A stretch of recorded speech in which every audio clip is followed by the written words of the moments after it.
Coconut. Good things. It's like Christmas morning.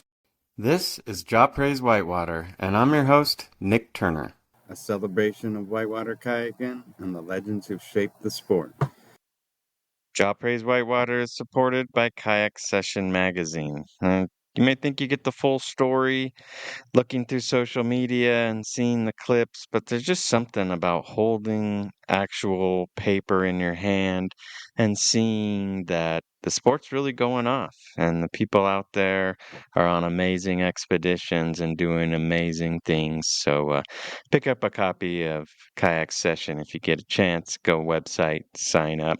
Strawberries Whitewater is also proud to support American Whitewater. Now, if kayaking whitewater has a soul, then American Whitewater is right there at that soul, opening up runs, supporting the sport, there from day one. And really, I don't know of any sport that really has an organization that's so true to its core and such a proponent as American Whitewater. So sign up for that if you're not signed up yet. And we now have some Rush Sturgis material at the end of every episode. So instead of just ending now, we're going to go into some Rush. Beautiful music. Look it up online. You got to really, in any streaming service, you need to type in RUSHSTURGES. Full thing, type it in, listen to some Rush.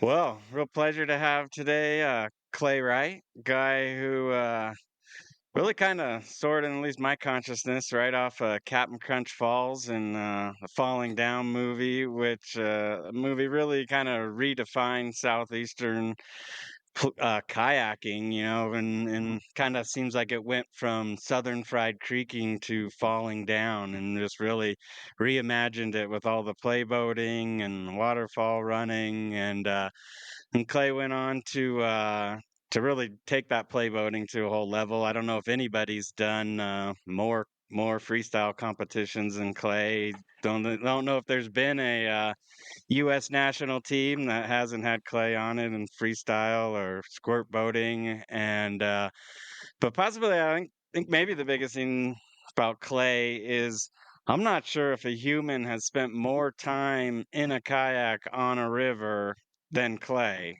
He's really spent so much time, and along the way, I don't even know if an Inuit has spent more time in a kayak than Clay, right? But along the way, also, just mentored an amazing amount of people throughout all these decades. So great to have you, Clay.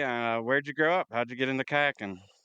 Well, thank you. I was living in Nashville, Tennessee for a little while, and my aunt and uncle were really getting big into the whitewater canoeing thing.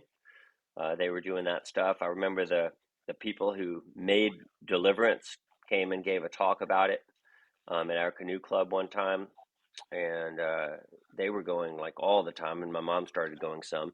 So I got my mom split a rolling session for my sister and I. It was like 4 weeks of one day a week, and I learned to roll on the first night, uh, kind of just hand paddling around, goofing around. And I'd read it in the book. Mom got me to read that basic river canoeing demonstration on how to roll out of a book for a long time, and got it by the end of the night with maybe Tom Pop helping. And so my sister got to go to the other three. But we were on the Hiwassee in canoes at 6, and then on in kayaks at 7, and going with my parents a lot. They were mom was really into it, and she remarried a paddler, um, and they went quite a bit. I grew up spending a lot of time sitting at the NOC store or at Nantahala Falls, waiting for them to come back from doing the river before I could go. And then it was the Hell Hole. I would hang out at Hell Hole and watch the raft slip. That was like babysitting, was pretty much drop the kid by the river, and I would hang out all day until they got back, and until I finally got old enough and got to where I could roll my boat, and then I got to go on some of those. And yeah, we had a canoe club, and it was a thing. People used to make boats in my mom's garage because we had a really nice big garage that was heated, and so all the people from the paddling club would come over to make their fiberglass boats off the mold that the club owned. So it was that kind of like, you know, I was born in '67, so it was, I guess, the early '70s canoe boom. Everybody wanted to go backpacking and sing John Denver songs and talk about how cool Deliverance was. And then that '72 Olympics kind of popped it back off. And yeah, it was a real popular thing in the United States for a little while. So I kind of got inspired by that phase. And then it seemed like there was a big lull. Our canoe club stayed really, really strong. Um, and I remember like going off to college, it seemed like things were slowing down a little bit. And I just happened to go to Davidson College because it was, one of my criteria on where I went to college was how many hours from the galley. And that was pretty close. And I got there, and my roommate was a C1er who could run the galley. And my college advisor was Chris Bell, who went on to be an AW board member. And he had the first big whitewater gauge website. I can't think of it's still around. I can't remember the name of it right now. And he was a squirt boater. So that's a pretty small world, right? So my aunt and uncle were paddling as well, on both sets, aunts and uncles. And we actually did a Grand Canyon trip with like 13 of my family in it.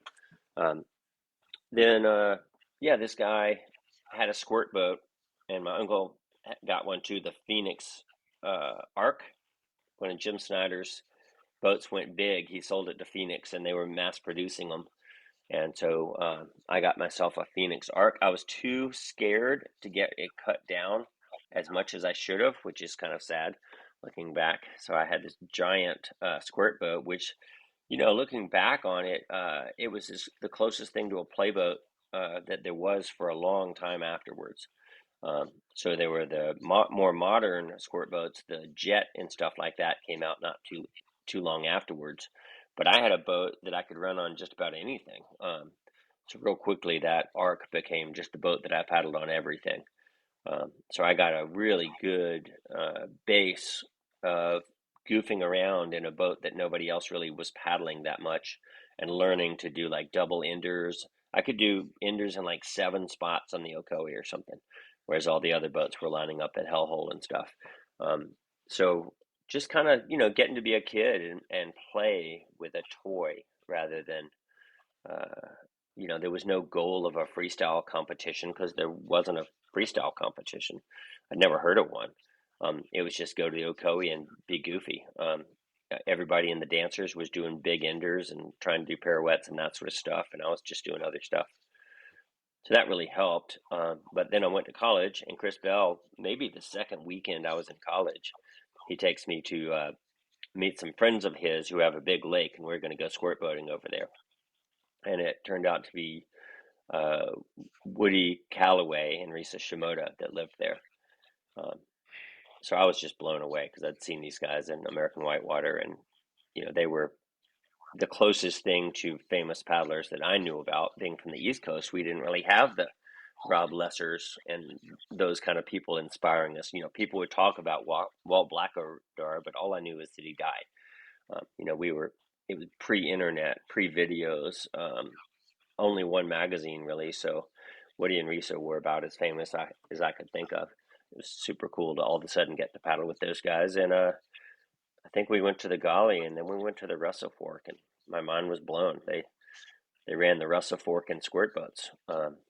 That was a big weekend. There was Doug Wellman and Bob McDonough and all these top people that I'd seen at the Ocoee Rodeo had happened by this time. And so I'd seen those people. And yeah, they were just dropping in and surfing these nasty pour overs that everyone was scared of. And it was a great day. I was, absolutely terrified, but I got to save somebody with my rope. I was noticing that nobody had ropes, and they were like, yeah, we don't really carry ropes in the squirt boats because they're just so small. It's really hard to fit. So I was like the big plastic boat on the trip with a rope, and finally got to use it. So I think, I don't know, that's where I felt like I earned my keep and got to keep going with them a little bit. Was that the day where you felt like, I'm a kayaker? No, I was literally thinking, this is absolutely crazy. I've never seen boats like this on the hardest thing I've ever run. The Russell Fork at that time was pretty scary, and it was high, and there were people swimming everywhere, and it was just like, I mean, there was barrels going down the river. It was super trashy. Um, Bottles just floating around in every eddy, and these guys are squirting around, just kind of like having fun with it. It was really neat because you got to see that, in my experience in the club boating world, I'd never knew that people did things like that. And this river was way harder than anything I'd ever kind of imagined kayaking. My goal through high school was someday I'll be good enough to run the galley, and then it happened way faster than I thought. Um, and then by the time I went to college, I just couldn't think of anything else I wanted to paddle. Um, and then all of a sudden, here's this river that's way harder than the galley, completely different, undercuts everywhere, bigger drops, more water, and these people are just thriving on it. I was like, oh my God, there's like a whole world of kayaking I didn't know about.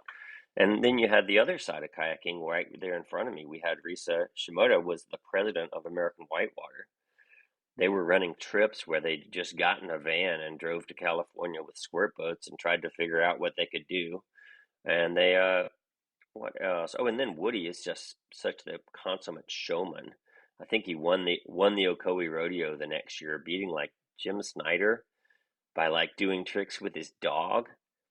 He did a mystery move and dropped his paddle, and the dog fetched the wooden paddle and brought it back to him, and the crowd went nuts. Then the next thing I think he did is he did a mystery move under a raft, but it turns out the raft was in on it, and then he did some weird little bow stall pogo thing into the raft, and they handed him a beer, and he chugged the beer. So he beat Jim Snyder right in front of us with pure showmanship. Um, so yeah, there was just all sorts of weird stuff going on there. I met lots of people I'd never heard of who were the best kayakers I'd ever seen, and that opened a lot of doors. My last time paddling with them that I was in college, they let me go with them to the new river that not many people were doing. I'd worked at summer camps right there at the Lower Green, all for 6 years or something. My parents worked at a summer camp, and we taught canoeing, and I started doing that after they stopped. And so I'd been to the Green so many times, and suddenly they're doing that upper stretch, and they told me if I could find a 10-foot boat, I could go. And I didn't find a 10-foot boat. I went in a dancer, but so then that was another little gift that they sort of gave me. I had run the Green, which not many people had. Ended up taking a job in West Virginia, video kayaking, and that kind of opened doors for me up there because I had something where I'd run it and not many people had, so I got to paddle with better people in West Virginia than I would have otherwise. I think there was a lot of luck involved because back then, especially, getting yourself invited on the trip was everything. I mean, you had to work to get invited on the trip because on this, anything that was class 5 at the time, whether it was Watauga or whatever else, people would say, "Hey, we don't know you. Sorry." I had several weekends when I got shot down and didn't get a trip. I drove all the way to the river, and people would just be like, "I'm sorry, we don't know you," and they would say no, and I'd have to just wait until noon or so and realize no one else is coming and leave. So crazy. You got to see it all the way from that Grom on the beach stage at the side of Hellhole and hanging out at NOC, just watching the whole evolution. It's almost like those kids on the North Shore, right? Just hanging out on the beach and watching their heroes out there and on the old school equipment, seeing the fiberglass and building it in the garages. That's really right from the ground up. I mean, there was a ground before me, but that was mine. I'm sure there's lots of stories in Germany that predate mine by generations, but yeah, it was just interesting to see all that stuff going, and then the media was so different. So me being left, imagine leaving a grade school age kid at the river all day with nobody around.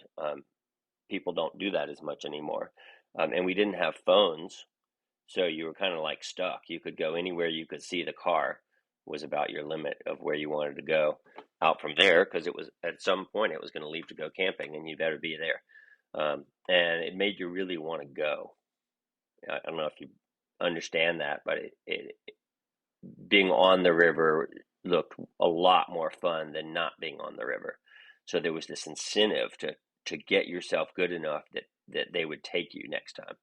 And then once my parents would take me and I could run the Ocoee, I went from, getting down the river and thinking I'm as good as anybody here. This is great. And then someone tells you, oh, you can't go with us. We don't know you.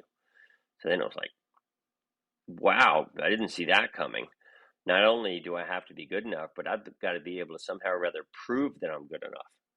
I've got to have something I can say or something I can do right off the bat to prove to them that I'm able to do this. And so the name dropping thing was big at that time. And as soon as I had, I don't know who I was name dropping in high school, but as soon as I had Woody and Risa, I used it a lot. Everywhere I went after that, pretty much, I was like, I paddled with Woody and Risa. Please let me go. Don't make me wait. Don't make me sit in the car while you guys go. I think that is a good experience in a way, just because. So you're kind of bouncing around crews for a little bit until got up to video boating in West Virginia. Yeah, even I had my first cousin, Howard Tidwell. Uh, he got out of school about the same time, and we had the place I'm in right now. How funny! I'm at my grandparents' house in Rock Island just because I thought it'd be easier. It has internet and everything. Um, and so we moved here in the winter, right out of college for me, and he was here beforehand, just as a free place to stay after raft guiding. And we'd seen those magazine articles about the creeks of Chattanooga, and so that was our goal. We wanted to run the steep creeks of Chattanooga, and Woody and those guys were in North Carolina, but they knew people, and we'd met people with them and met some people on the green. So we started going pretty much every day. We drove a lot. We had Rock Island right here, which nobody had really done. So we were all excited to surf the top wave, but it's kind of scary that if you fall off the top wave, you might get stuck in that giant hole back there. And then, before it even got too cold, we were surfing the hole. And the falls was right here, and just dying to run the falls, and finally got to do that sometime. That might have been during college, or I don't remember what year that was. I think it was 91. I think it was that year. 20-foot waterfall, which there weren't many of those around, and there was one literally a mile from here. So we got to swim around in the bottom of it and look at with the rocks and figure out where to go, and then throw logs off it. Did that for a pretty good number of times before we finally ran it. But then it was really cool because I had a paddling partner. There were two of us. So if we wanted to, we could drop two cars and paddle every day. But a lot of times we drove one car and tried to find a trip. But yeah, we did, Little River Canyon in Alabama got shut down there so many times for no shuttle. Now everybody bikes their own shuttle. We didn't think of that. Probably had some interesting hitchhiking out there in the Appalachians. And I did have some interesting hitchhiking. I found that you learn a positive, optimistic, clean-cut attitude will get you very far. You want to get that ride, and you've got to make sure that they trust you and feel really comfortable picking you up. So if you're going to hitchhike, you bring dry, conservative clothes to put on, and you slick your hair back as best you can, and you just smile at them as best you can. You just look like you don't care. You don't have a care in the world about getting this ride. You're going to get the next one. Just confidence. I'm sure everyone's done that. Every paddler in the world has had to hitch a ride at the takeout when something unexpected happened, and there you are. We just hitched a ride off the green, maybe my second time running it, which was a scary experience. Not many people go down that road, but the one car that went by, we just made sure that I think we held a 20. Yeah, and then from there, things kind of just got different. Howard and I were both video boating up there. We met lots of the kayakers at the time. Somebody took us down the Lower Meadow. People took us on. It took a long time to get someone to take us on the Blackwater. Man, that John Regan's such an asshole. It's funny to tell him about it these days, but yeah, the guys up there, they wouldn't. We were running the Upper Yock every day, and Big Sandy every time it ran. We ran it in Duckies. We ran it in anything. We were just paddling every day. But they wouldn't let us go in the Blackwater with him. And John Regan, I swear, he would honk the horn as he drove by our camp just to let us know that he was going to the Blackwater without us. So we finally got to do the Blackwater by deciding that we didn't care. We had our own crew and we were just going. And sure enough, John Regan shows up, tells us it's too low, tries to talk us out of it for like 2 seconds. But I think as soon as he realized we were just going, he suited up and let us down. It was great. And then, BJ was, when I went to West Virginia, BJ was teaching climbing. He was like 16 or something. He wore tights to go climbing. Pretty funny. And we took him down the gully in a ducky. We started taking him on all the creeks around there in a ducky because he didn't have a good roll and he hadn't done any kayaking. And, the rest there is history. He latched onto it like crazy and turned out to be an amazingly talented athlete. And we were just borrowing the cameras out of work on our days off or after work to shoot video and then playing it for our friends. And then in playboating, we started watching the videos and stuff. And then I made a video for, I think at the Kentucky Film Fest or whatever. It's really bad. It was like notebook papers that I would hold up for the titles of what river we were showing. You just take a quick clip of the notebook pad that says like North Chick, and then you show the video of that. And yeah, BJ took that to the next level. We just all gave him tapes and he watched all the tapes over and over and over again and made them smaller tapes and smaller tapes. And pretty soon he had like one 90-minute VHS with like 2 years of footage that we just watched all the time. And that's, I think, why Falling Down was so good.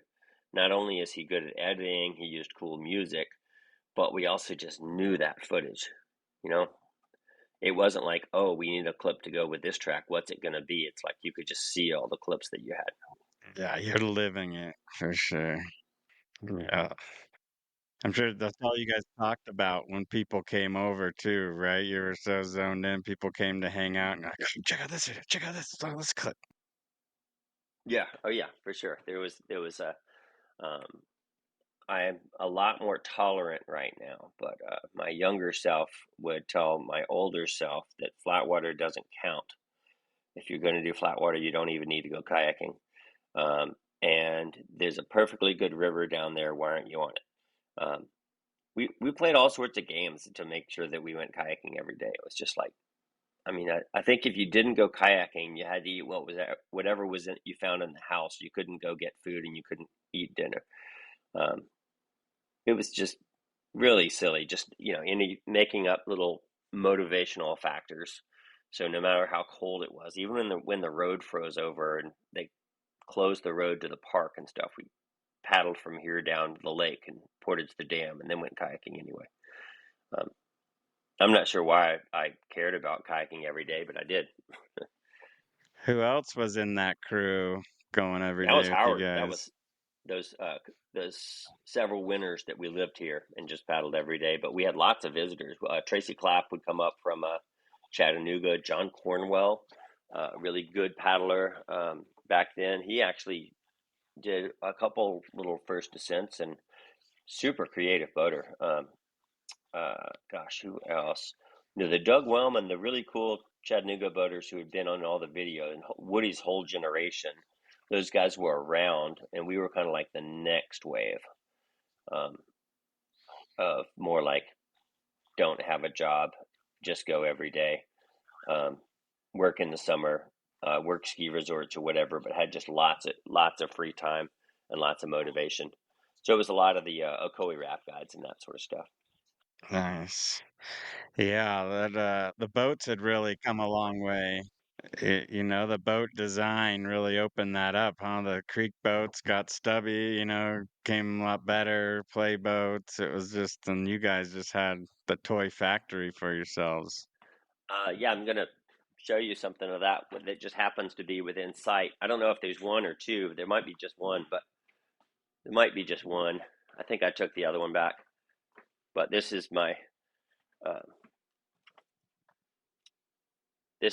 Tracy Clapp got really into making foam boats just as toys when he was doing somewhere he couldn't paddle.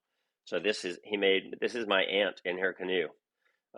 But we also had me in a Crossfire, he had me. I made one of me in a playboat. He had him in all sorts of different boats. There were tubes. There were duckies. Just we sat up here and you know, drank beer and made foam boats. And strangely enough, the foam boats worked as they were supposed to, which was kind of weird. Like when we made the Crossfire, and all the boats pretty much would get stuck all the time, and this thing would always do better. So we'd go out to our little local creek and float the foam boats down and watch how they did, and we made videos of that too. But this guy, a canoe, was way better at creeking than all the kayaks, which was kind of annoying. The playboat would do pretty good in the big water. It would get stuck in holes and that sort of stuff. But on the creeks, the canoe kept doing better. And then when we made a free fall, the free fall was the best of the kayaks. So it was kind of cool feedback right there. You were like, oh, there's actually something to these shapes. You know, you can pretty much just envision what a foam boat's going to do going down the river and have some idea of what it would do in plastic all of a sudden. You know, it kind of connects the two things when you can craft your own little miniature kayak with a person in it and then watch how it performs. Yeah, yeah, no, what an era you were guys just living and breathing it in every way. And then meanwhile, you kind of have a feeling that you're breaking totally new ground in both creaking and freestyle, right? Just these things that are just so new. That yeah, that was just the window in time that we lived in. I was really desperate to uh, be more recognized so that I could get to paddle wherever I wanted, because I like to travel and I would go other places, and like I said, have to talk yourself onto a trip. So there I think I wrote some articles for American Whitewater, and I went to the film festivals, and we knew the people at Dagger. Dagger's like an hour and a half from here, just down the road. So we knew those guys, and we actually got to see them like making the boats and designing the boats, and knew a little bit more about the industry in that way. But I never really thought of joining the industry. I was a lot more into trying to get access to rivers that I wanted to paddle. That, you know, back then it was like very clicky. If you wanted to do, you know, North Fork of the Payette, for instance, no one's going to take you on North Fork of the Payette. You're not just going to show up and someone's going to take you on North Fork of the Payette. So if that was your goal, you better be recognized, or you better be able to get yourself into that. So I was pretty into just trying to get good. And then some people came back from a rodeo, I think the New River Rodeo, I don't know. Some guy I knew from Fayetteville that we playboated with a lot, and he got a free paddle. He won a free paddle at this rodeo. Um, and I was being all snarky one time with some boaters that I was paddling with, and said something really not very nice about um, we can out we can all out paddle that guy, and he comes back with the free paddle. Um, and somebody at the table who was a good playboater, and we didn't know him super well. He's like, well, why didn't you go to the rodeo?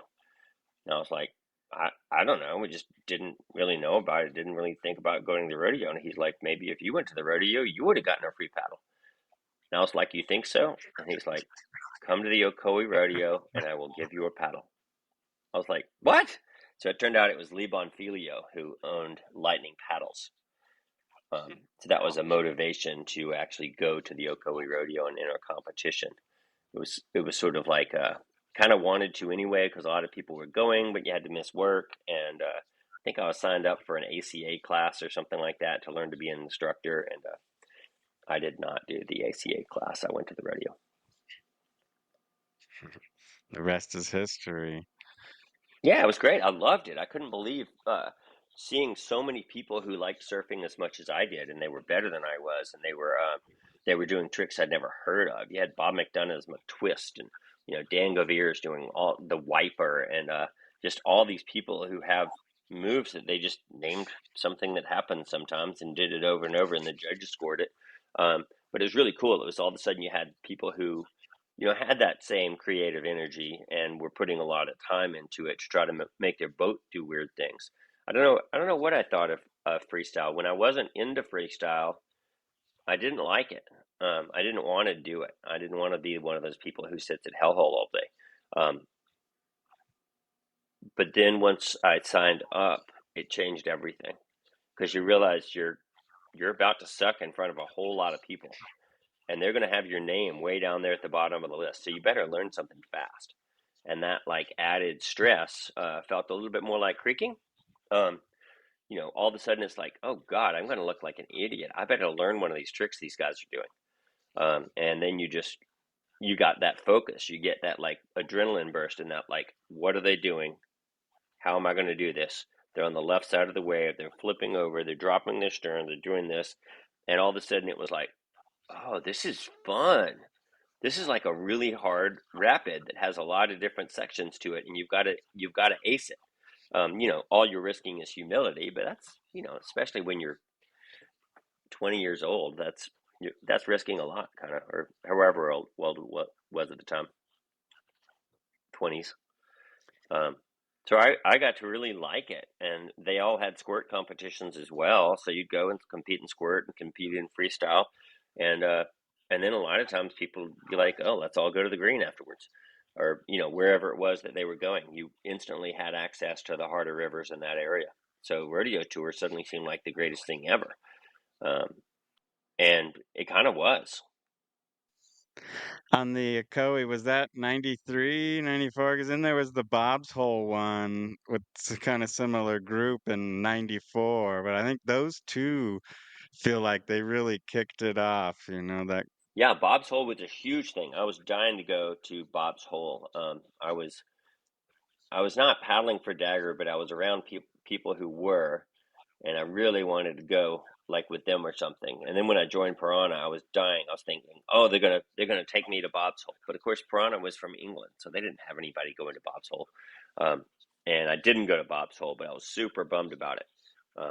But uh, Eventually did with Piranha. We got that RV, and the idea that they're going to pay for the gas to go wherever you want. You just got to market the crap out of these boats.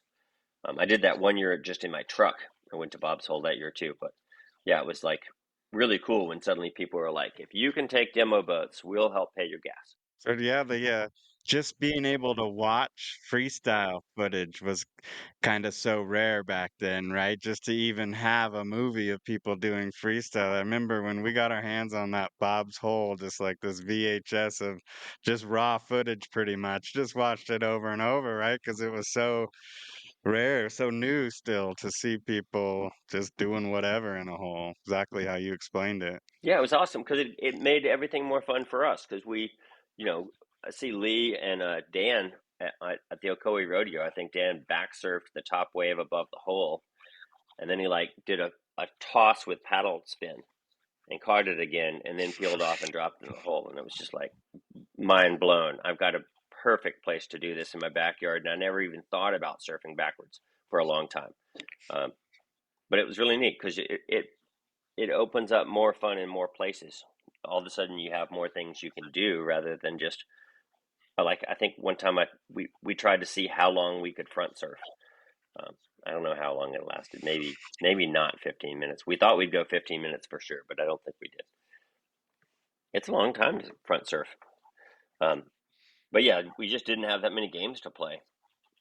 But there's lots of places in the world where there's a wave or there's a hole and there's not any creeks running. So getting that versatility was really helpful to my goal of being able to learn something or try something or do something every day.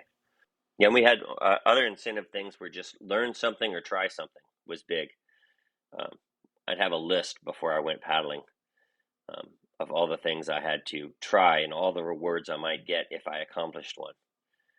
Like try 3 back loops in the same ride would get me go to McDonald's or whatever it is, you know.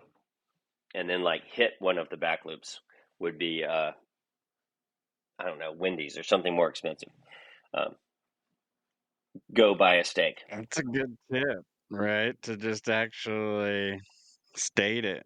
State what you're gonna do. Yeah, we write it down and then come back. And so there was always a list on the refrigerator of all the things that we wanted to do. Try to cross them off. You get out of school and you've got that kind of goal oriented mentality, and suddenly your job is over and it's winter. You're like, oh, so you put a little bit more energy into being a kayaker than I think some people did that were just uh, just weekenders who that was their escape. Oh, right from the start, you had to get right. You had this drive just to even be able to go on the river instead of sit on the beach before you were even 10 years old. Yeah, yeah. And then once I was living here instead of in Macon, Georgia, where we were driving 3 or 4 hours to the river every weekend. That was like the thing in high school is try to get in early enough so that you can drive at 6 a.m. towards the river, and then you get home on Sunday and you haven't done your homework and you got to do your homework late. It was kind of a big part of our world, and then to live here where it was just so easy. I mean, it is so easy. It's great. I don't know if you live near a river. I hope you live near a river because the closer it is, the more likely you are to go by like exponential amounts. Um, like I'm going to go paddling today. It's like right there. I can walk down the hill and get in a flat water kayak, or I have to load a boat in the back of the truck and drive maybe 2 miles to the whitewater. Yeah, I'm in Eagle, so I've got Yeah, the Shoshone just 25 minutes away, which is, yeah, go all the time, just bike the shuttle, but yeah, about as high quality a class 3 as it gets, for that short stretch of it. yeah, Shoney's great. Made me realize that class 3 is kind of rare too. Like I feel like a good volume class 4 river is kind of the rarest type of whitewater, right? But so special when you find it. But a big water, beautiful class 3 rapids, aren't that common either. But they're great, and that's an interesting thing of aging. I think, as you like, I remember not just not liking slalom, but I like didn't like slalom. I didn't want to do slalom. I don't know where that came from. Maybe just fashion. But what a huge miss that was in my world. To not care about my forward stroke or my speed or my ability to control a boat like that. I don't know how I missed the boat on that, how much that would help my creek boating and everything else. But somehow or other, I had a big disconnect about that one and just really focused on running the next harder river. Like as soon as you can run this river, you move on to the next river. And as soon as you run this one, your next goal is this. It's like, it's like being a skier and wanting to go down the Black Diamond. If someone would just tell you that, any fool can start at the top of a black diamond and get to the bottom, that's a dumb goal. There is no goal. You're going to make it to the bottom. It's not going to kill you. You'll probably be fine. Uh, but nobody told me that. So I thought that was the big thing, is you wanted to have run the hardest river around. And then, you go video boating and you're on the same river every single day. Um, and you recognize how many moves are right there in front of you, and how much variety there was to every single rapid. And that was just that. I think video boating did more for my kayaking than a lot of things. Also, just being around the good paddlers. But it was really cool to have your own, instead of trying to do what someone else has done. You're like, this rapid is freaking boring. There's a wave train down the middle, and I can't do any tricks anyway. So I'm going to run the far left bank and see what's over there. And then you run the far right bank, and then you're like, okay, I'm going to touch both banks, but between these waves, and you just start goofing around and trying to find really hard things to do. Or someone says, "Oh, that's a horrible undercut." It's like, well, I wonder if we can paddle under the corner. I think we can. You just get real creative. Monotony breeds creativity in a way. Um, and so it was strange video boating on the new and on the Golly, how much better we were getting really fast.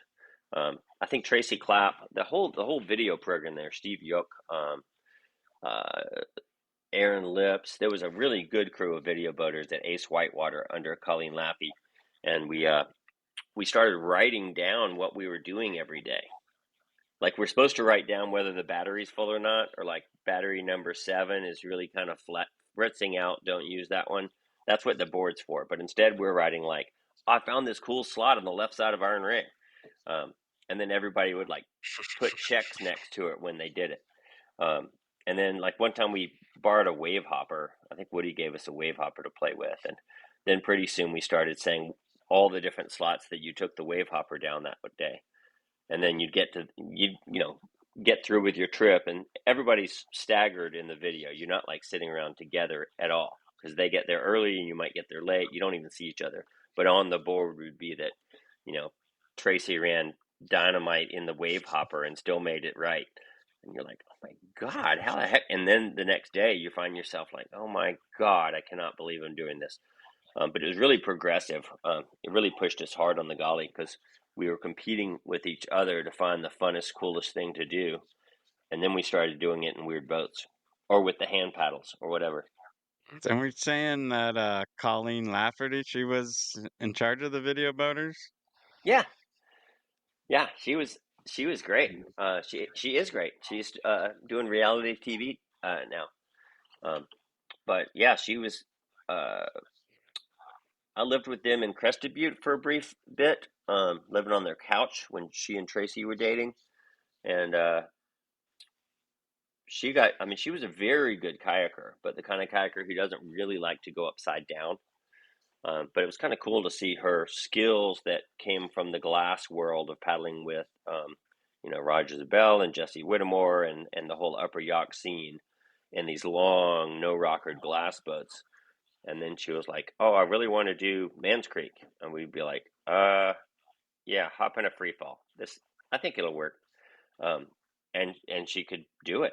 And then Real Man's was kind of funny. It was like, "Okay, we're putting you in a micro T40, and I think you can do it." So that was really fun to see what people's skill would do with the boats. The boats made such a difference in that time. I mean, uh, I had really good luck of moving to Piranha from Dagger right when all those boats came out. Piranha had like three pretty good playboats before Dagger before there was an RPM.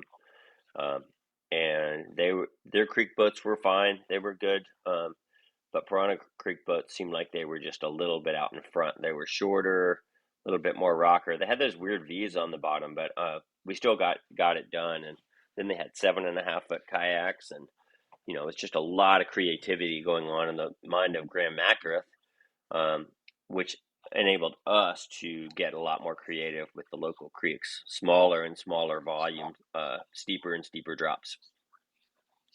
Yeah, that micro creek boat was definitely ahead of its time, right? I mean, it was years until people really caught up with that, at least over here. We had the Topolino. Germans went hog wild in a Topolino and were running all sorts of crazy stuff. Wrapping themselves up in back braces and full faces, and falling off huge things over in England. Chris Hipgrave, who now works with Piranha, he was one of the first people in a Topolino.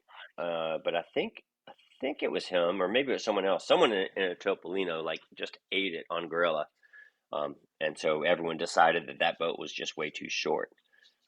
And so we lost a lot of ground in the United States because the Topolino got kind of a bad rap early. We all went back to slightly longer boats, and then as things were getting shorter, I felt really confident that it was going to work because you knew that the Topolino worked. So if they just modified it a little bit to make it better, it would probably work great. I mean, I didn't For do that. sure. Graham just handed us a micro 230. I didn't ask for it or anything. I did not do any design work on that whatsoever. That was a full, I don't know who did that with Graham, but super fun getting these wild new toys to play with every year. Yeah, the Topolino, you're right. I got a Topolino because it was the only short boat, right, at that time. But yeah, it was almost like the Fury being the first planing hull boat, but then it got a lot more refined, right? So Topolino broke the ice, but the Micro was kind of like, gosh, just a solid boat, right? Yeah. I think there was a lot. The planning halls were funny that time. The first ones, that Necky boat, the guy brought it to Canada and let us all paddle it. I can't remember the name right now. Anyway, Marcasina brought a boat for everyone to paddle the Ottawa, and it would spin on the waves, and it was super cool. It was really scary. It took me a long time to actually go sideways. Um, and then, yeah, Corin had his boats, and the Necky Jive. I think the Jive on the Foo was one of the best days ever, because that boat just worked. Like, it had a planing hull, but you kind of forgot that it had a planing hull. It wasn't like edgy, and it didn't have flat sidewalls, and you could roll it really easy. So all of a sudden it was just like, oh, this is going somewhere. I was pretty late to That the, was a great boat. yeah, it was a great boat and just really versatile. So I thought that was one of the really cool things about once planing hull hit, that you can do a lot of things in it. It was still really slow to go into creeking because so many people hurt their backs. We just didn't have any waterfall technique. I love where I was in the history of kayaking because I had so much opportunity. But I feel like I was just a little. I just wish I'd had. I wish I knew what that Oregon Tuck thing could do for the waterfall running a couple of years earlier. Uh, I think we really pushed the waterfalls. Waterfalls were always my favorite thing, really. I just loved waterfalls. Everywhere we went, I would just go to the postcard rack, rifle through postcards, and find the waterfalls because there's always a waterfall. And anytime you find a waterfall, there's always a trail.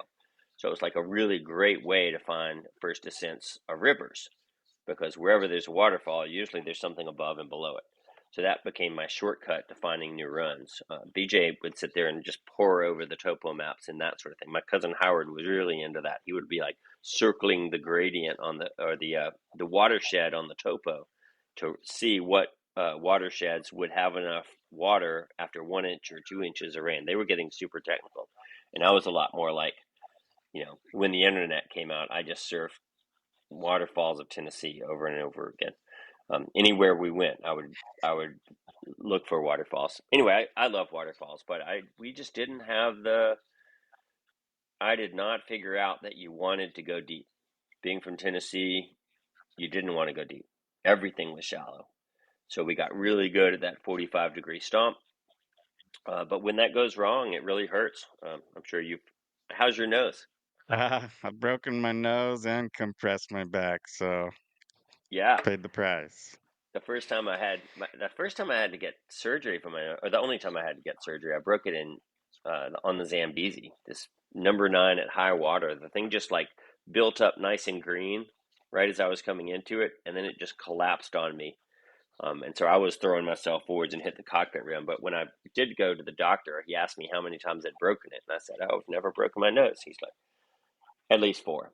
Um, and I thought, yeah, probably so, probably so. But all the 40-footers that we ran pretty much was a face plant, um, and that really slowed us down. So it was really fun to be around the Teos and the Shannons and the people who got to really push that side of thing right afterwards.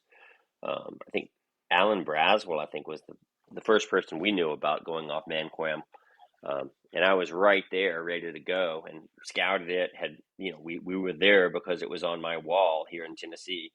But I had a hernia at the time. I'd eaten it on so many waterfalls on that trip already that I started having blood come out of my navel.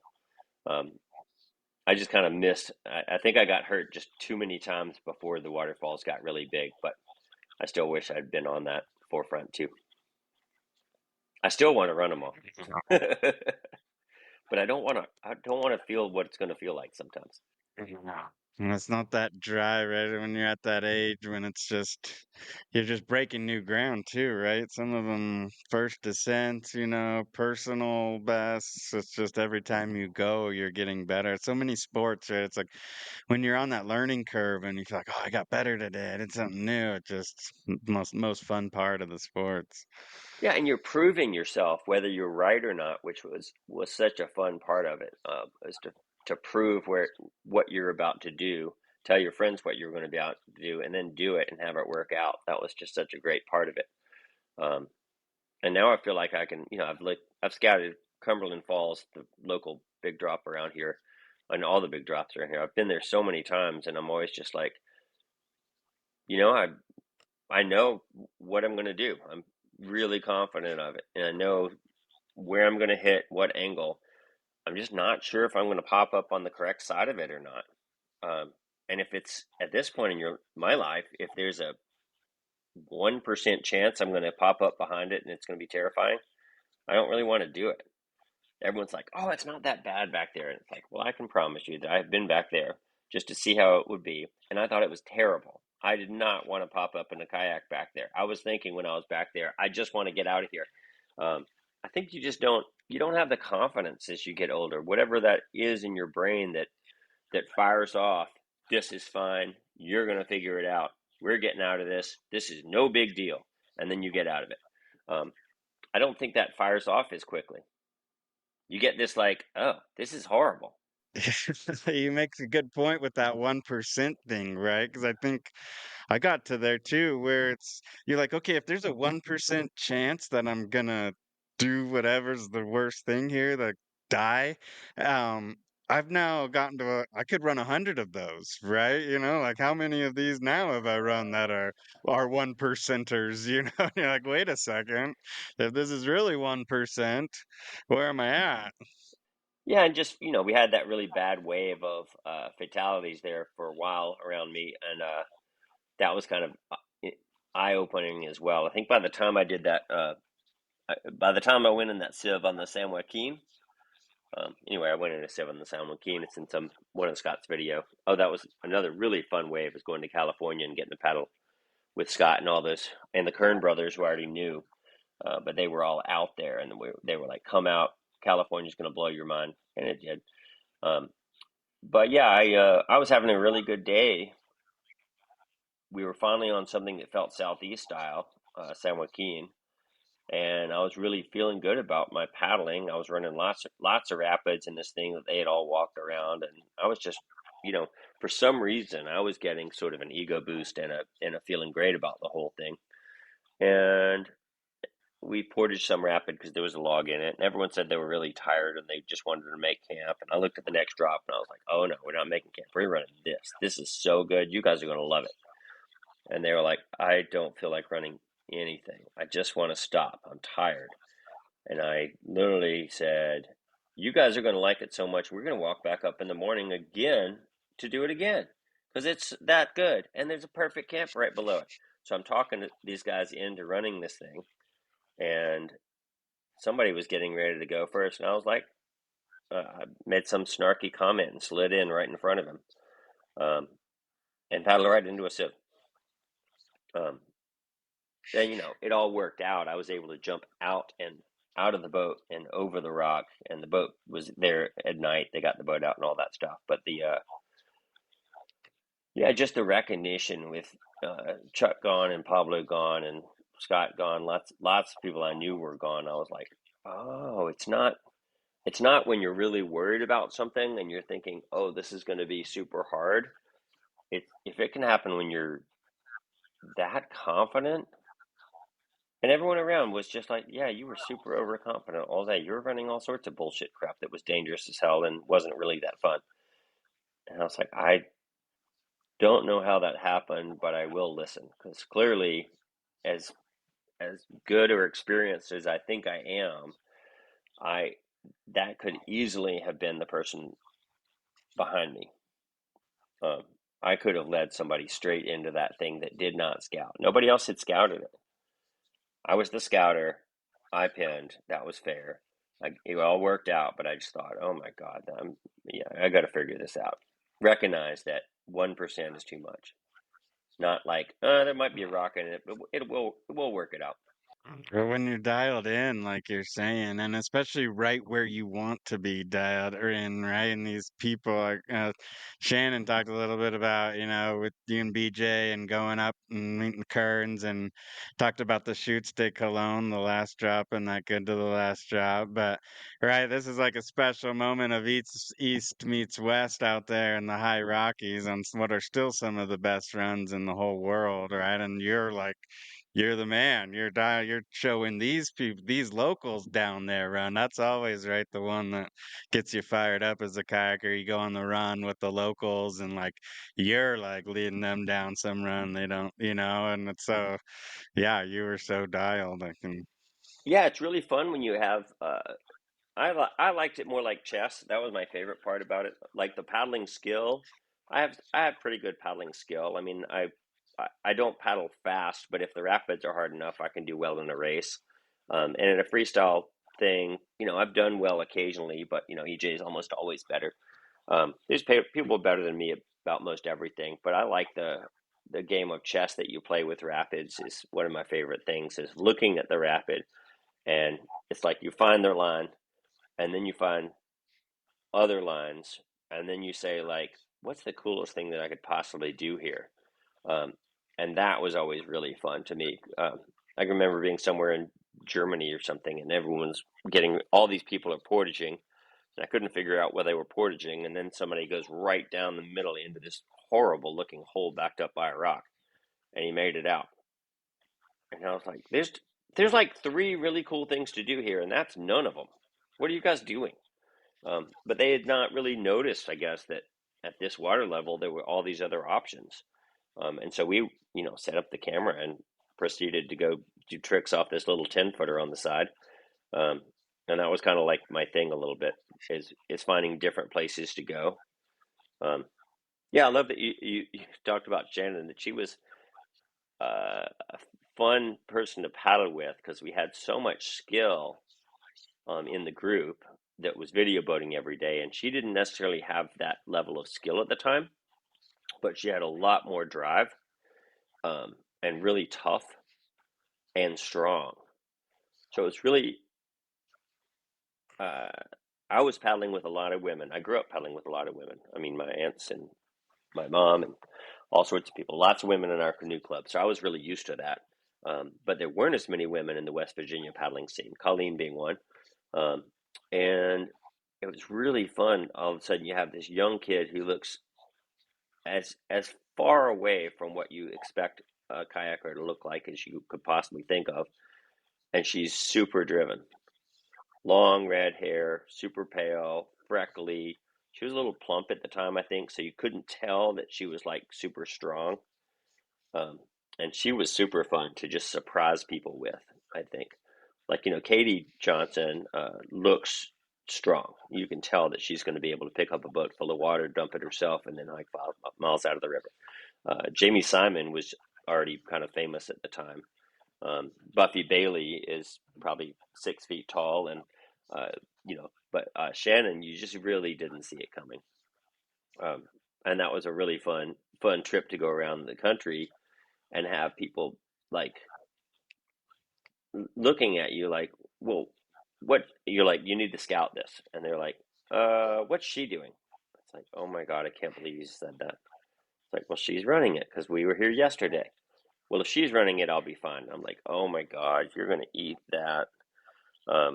Yeah, it was really neat paddling with Katie, and Buffy was around, and Jamie, and I loved that aspect of those days tour, showing the rest of the country, I guess, that um, there were women who were running Class 5 really successfully. Not just successfully, but they also could go to the bottom and set the ropes. They could go on trips by themselves. They were super self-sufficient. And I know there's every generation has a couple of groups of that. But I think we were in a lull or something, because it was really fun to go to Colorado and have all of them lining up at the top of Pine Creek, and people would be like, "Well, you know what's down there?" It's like, Yeah, no, it's so interesting talking with the women. They've been some of my favorite, and it's like what they had to go through, right? They all it took a personality that has a bit of a hard shell, right? That lets stuff pass over and not get to them when these comments get made. They all, I've just had Marianne and Shannon survive, but they've just the base. I've only heard a tenth, I'm sure, of what they've gone through, but it's like just these casual comments been make, right? Just because it was such a boys' club, right? And it's wild how they had to be a little bit stronger. and it's such a weird game, because you get the people who don't want them to go, or they think that if a girl runs it, they're going to be able to run it. But then you also get the crews that are, like, kind of taunt the women into running things that maybe they shouldn't. I remember when Marianne was here, she came back from Ravenfort, and they'd run, not only did they run Big Boy, but they ran her through all the drops below it, um, which at the time some people were doing it, but they're pretty painful, and they're hard to do well. It wasn't like something everyone was doing, and I think that they were really stoked that Marianne was the first girl to run all that. I think they got a personal ego boost out of it, I'm not sure that Marianne Well, got the full sense of what she was doing on that one. Does that make sense? well, Like with well, she told me the story of that day, and at the put-in, one of the people, not John, but one of the people in the group was like, "What'd you bring her here for?" Or "Who's gonna babysit oh her?" was the comment at the oh, so maybe put-in, I see. I and then don't they see go that side. down, and everyone eddied out before Big Boy, and she just ran it, uh, just ran it, no scout, and then later it was like, okay, I guess she can hang. Yeah, I don't know her side of it at all. I was just surprised that they ran some pretty manky stuff that day, and I was like, huh, that doesn't seem like her skill set was Norway. Um, and this is just literally sliding down rocks onto other rocks. It wasn't very high, I don't think that day. But yeah, it is interesting to hear the girl's perspective because for every comment that I've heard, think how many more there are. I mean, Oh yeah. I've heard a lot, and nobody says them to me. But as a kid or as a being in West Virginia, all that stuff is motivating too. I was in a dancer with a ProTech helmet and a Norse paddle, and I show up in Friendsville where everybody has homemade sparkling glass, glittering helmets, and wooden paddles, and I'm trying to talk myself onto the Blackwater. Um, no wonder it went poorly. But I think just like a lot of women do, you use that to motivate yourself. Oh, I've got to be, I've got to be good enough that they can see it. I've got to do something that they can see it, and it's not just run the rapid. I've got to ace the rapid. That's what I kind of tell the kids. I don't tell this to women very much. I try not to, but anytime you're paddling with kids and they really want to run stuff, I try to remind them, if you crash, everyone will remember that for a long time, and you will not be thought of as being a good paddler. And if you don't crash, they're going to forget you're in it or not. Nobody really wants to see some little kid running stuff that they don't. I mean, I'm totally fine enabling you to run whatever you want, but you just got to recognize the consequences for you of a crash are so much higher socially than they are for me. Because if I crashed, everyone laughs about it and it's fine. If you crash, then that's 100% he shouldn't have been there. Um, and that's just a tough thing about being a minority, I guess. Remember I told Dane I'd take him to the green, but he couldn't run gorilla. Just get that through your head. You're not doing gorilla. We're not even going to talk about it. If I get there and you start saying you want to run it, you're never going to paddle with me. You got to be ready to just walk around it. Don't scout. I mean, we can scout afterwards, but make it really clear you're not doing it, or else people are going to get really upset. And then, sure enough, he was a trooper and walks his boat down, comes back out, and he's scouting it. And Dane is already a world class water reader, kind of like Pat Keller before that. When little kid that just has it, he's pointing to everything, every move of the drop, he's got it. Um, and some guy is just kind of like, I can't believe you'd bring a kid like that here. It's like, did you not listen to what he just said about how he would run it? Did you like miss how detailed that was? Or on the whole rest of the run, it's like, can they not see it? It's weird.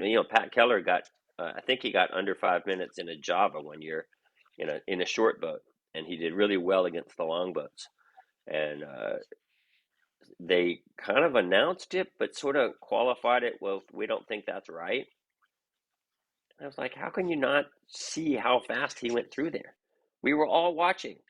I mean, he went so fast through that whole thing, just effortless strokes, aced it all, right down the pipe, going super hard in the flats. And then people are like, "Oh, I don't think his time's right." It's like, I don't know. Sometimes people have a blinders on.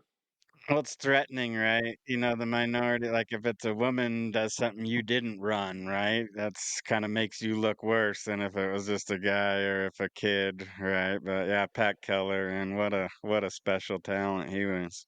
Yeah, and I don't really know where that comes from. I think it's interesting to think that women are not going to be as good at kayaking because kayaking is 90% being able to read the water. I mean, it's all water reading. Very little of it, I think, is strength. I mean, do you think? Yeah, I feel like when you walk up to a rapid within like 10, 20 seconds, you know your line within like 5, 10 seconds probably. And the rest of the time, you're just kind of looking for reasons not to do it and why it's not good. I'm trying to shave down. Sometimes I'm trying, especially if it's going to hurt. Trying to shave down my odds. I'll do like 3 runs, and if they all go perfect, I'm in. And then I'll do three runs, and if one of them goes bad, then I'm like, ooh, that means I've got to do like 6 in a row that are all good. And then I'll sit there and try to do 6 in a row that are all good. And if I can't do that, I'm like, ooh, so is this like a bloody elbow, or is this more like a concussion? What are we risking here, And what have I got planned for the next week? Oh yeah, don't want to bloody all my knuckles on this. Not going to do that. But yeah, sometimes I have to go through it a lot. If it goes wrong once when I'm looking at it, once out of my three, then I really second guess myself a lot. Is that what you do? I think that's what a lot of people do. People are always like, "Oh, how come you're not going back up to run it?" And I was like, "Well, I've already decided to run it. Now I'm just having fun watching everybody else because I don't think I'm going to get out of my boat at the bottom. Then I'll just be set in safety and I can't see." It's man, those big drops, it's such a unique thing to the sport of river running. I mean, I haven't base jumped, but done a lot of sports, and it's like to see that line and like, okay, I'm gonna go right there, and then you get up where you can't see it, and you get in your boat. There's all this time getting ready. It's so much adrenaline. All you're looking at is this horizon line and knowing, okay, I'm gonna get far right, I'm gonna move back center, and I'm gonna go look for this rock, and right after I see it, go right, and like you just have to execute. It's such a unique feeling. Yeah, I picture in my mind whether on the walk back up I'm going to be stoked or not. I remember I think the first time I ran gorilla, I was not necessarily stoked at the top. I was like having an acid flashback or something. I was just like everything was in slow motion, and I was super super focused and super on point. But when I got to the bottom, I just like rah, I was like euphoria. And I played that game for a little while, like in my 20s or whatever. But real quickly, I mean, probably 30s even, I got to where I was like, if this isn't fun from the very top all the way down, then I'm probably risking more than I think I should. So I really like that. Any of the bigger stuff I've done, anything I've done in my late 30s and 40s in general, when I get to the top, I'm really focused on making it perfect. I might crash anyway, but I like to be optimistic, so optimistic that I'm up at the top waiting for the camera to be ready, whatever. And when they give you the thumbs up, you're like, yes, this is going to be so fun. And sometimes you crash anyway, but I don't really like the feeling at the top of like when you're feeling it in your stomach and you're like, oh, I hope this goes okay. Because then sometimes I get to the bottom like, oh, thank God. Whew, that was wild. It's like, no, no, no. Yeah. I want the full adrenaline burst of like happy, not the relief. Like that didn't hurt. Yeah, well, like you're saying, you get to your 30s and it's hard to stay with that, right? To stay with that bigger and bigger waterfall, harder and harder drop. And so many people, you kind of just fade out of the sport, right? And you don't really reinvent it. But you definitely found such ways to keep challenging yourself, right? Where like you're talking about all the different lines of a rapid, and then for sure in freestyle, right? To just have this unlimited reservoir of challenging yourself. It's nice. I mean, I think it's easy to get bored, especially if you can't do it all the time, because like coming back from these injuries has been really hard. It's hard to not be as good of a kayaker as you used to be. That's a tough reality. Um, and I've had a bunch of injuries and surgeries and stuff, and had to take 6 months off at one point for both shoulders. And that's really hard when you get back and you're like, wow, I'm really not good at this right now. What am I doing this for? Um, and then it's the easiest thing in the world to recognize, am I doing this because I'm good at it? Who the fuck cares whether people think you're good at it or not?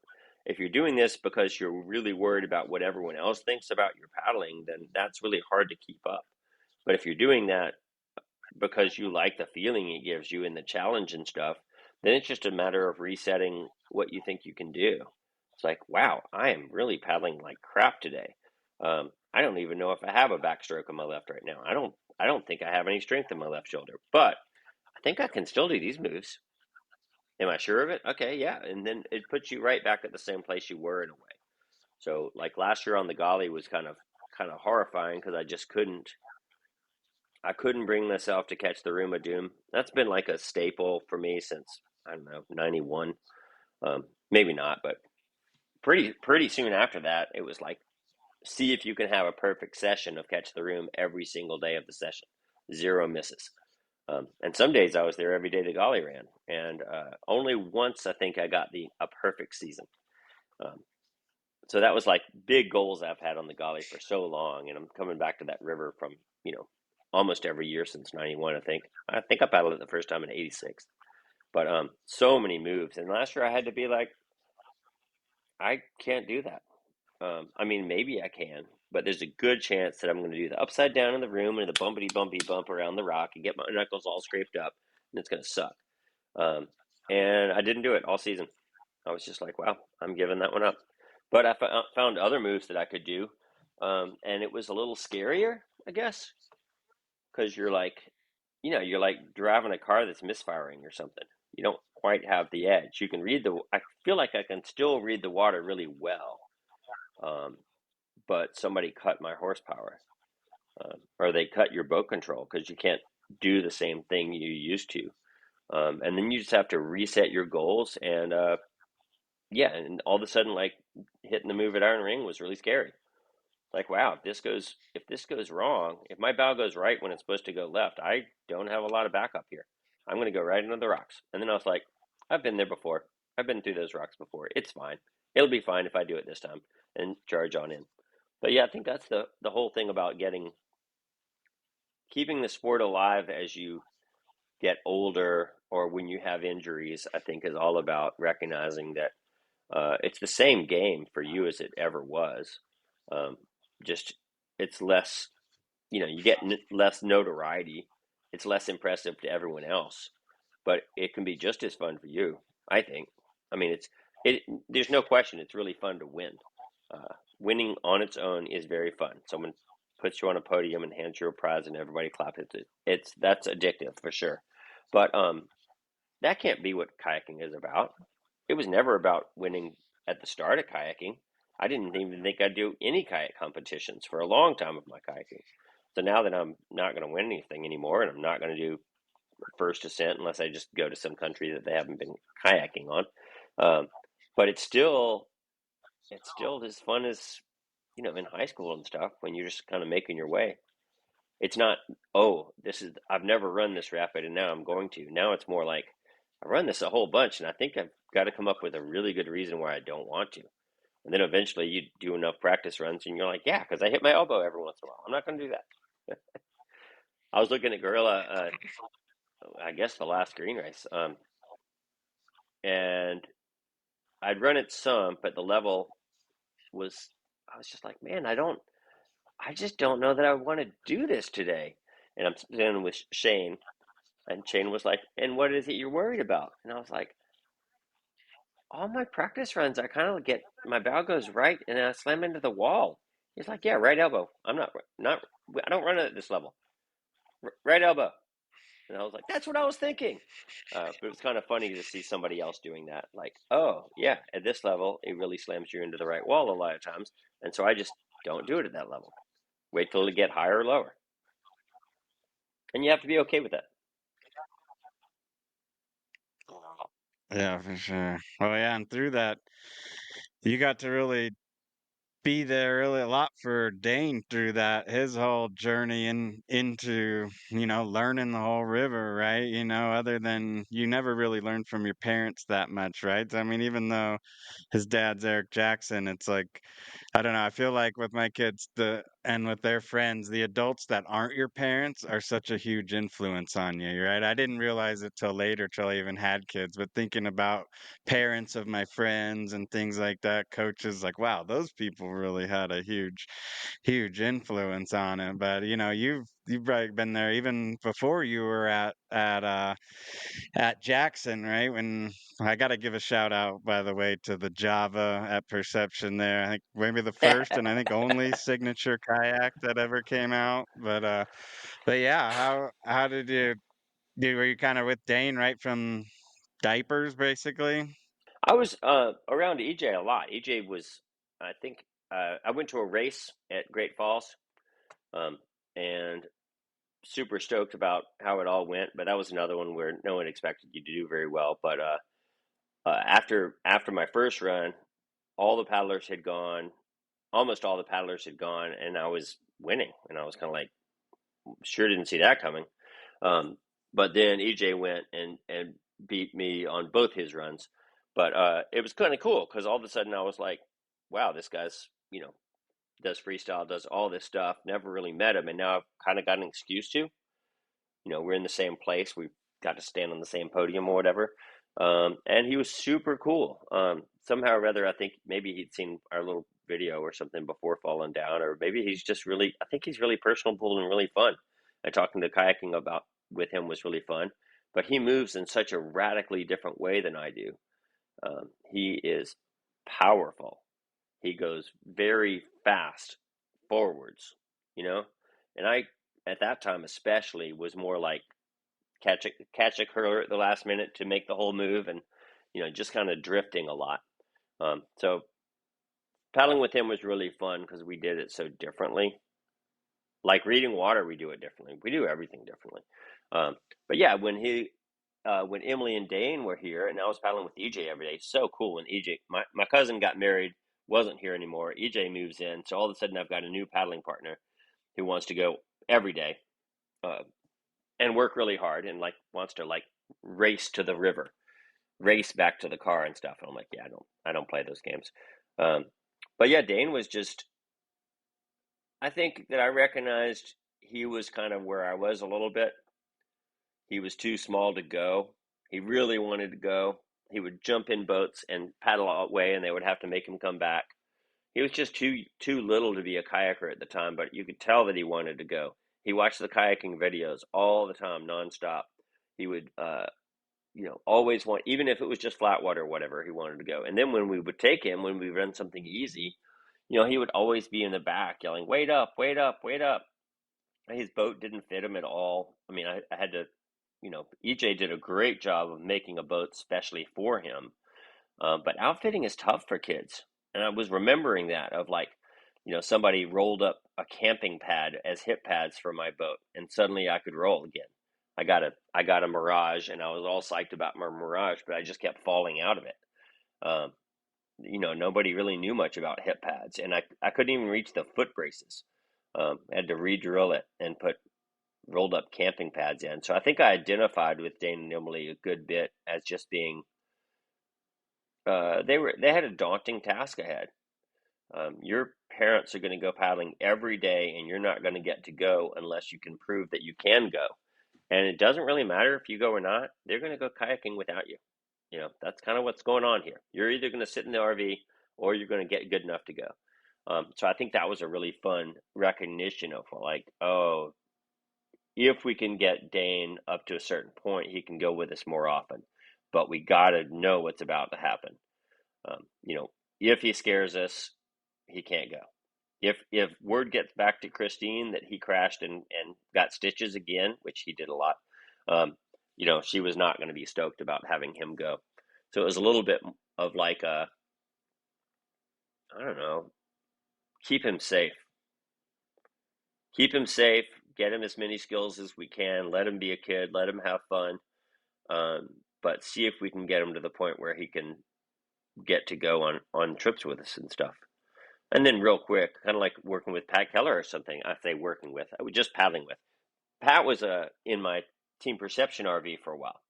So that is trying to give Pat all the tools that he needed to get invited. Because the cool kids of Asheville, that group that that took Marianne down, they at the time they weren't really into Pat. Pat was a little kid, and they were too busy being teenagers and 20 somethings. So Pat was not cool enough to go and invited. Probably because they were all doing things that they shouldn't in front of a 13-year-old too. But yeah, so we got did that with Pat a good bit as well, trying to get Pat clued in on stuff like when everyone comes up with a lame excuse and they all walk into the woods, don't follow them. If it's really obvious they're trying to get away from you, let them go.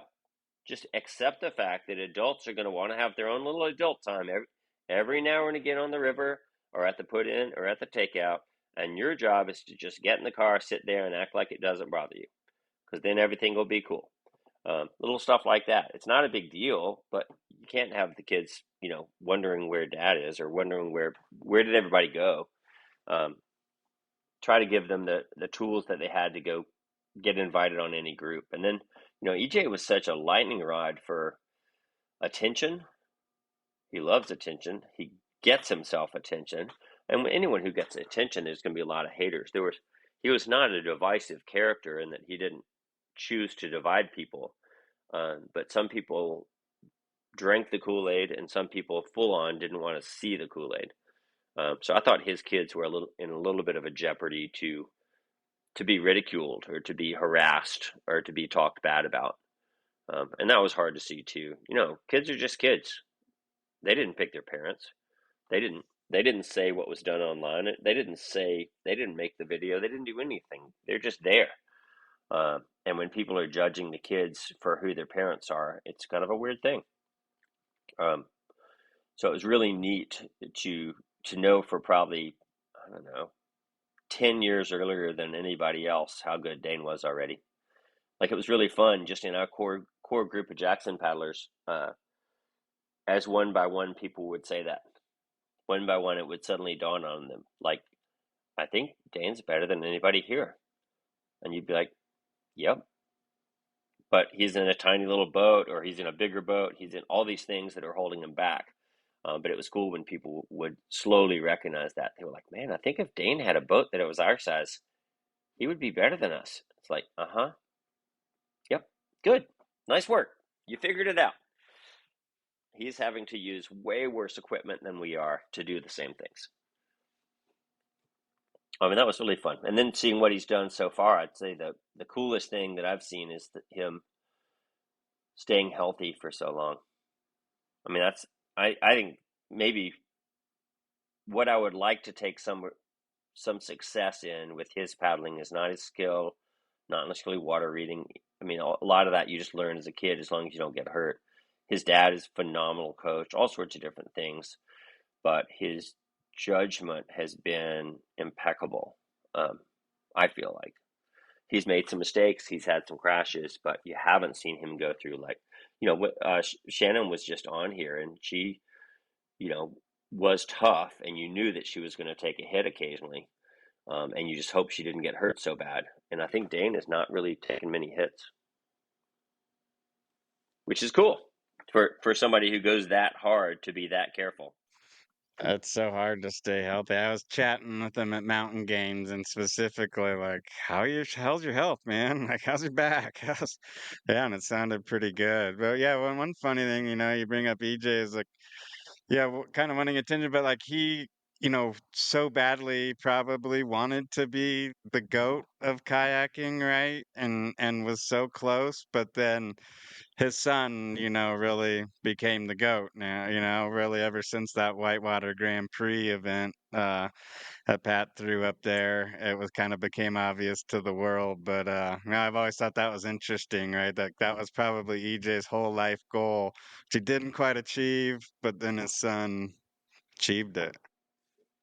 Yeah, I think it was an interesting phase there when it started to be noticed.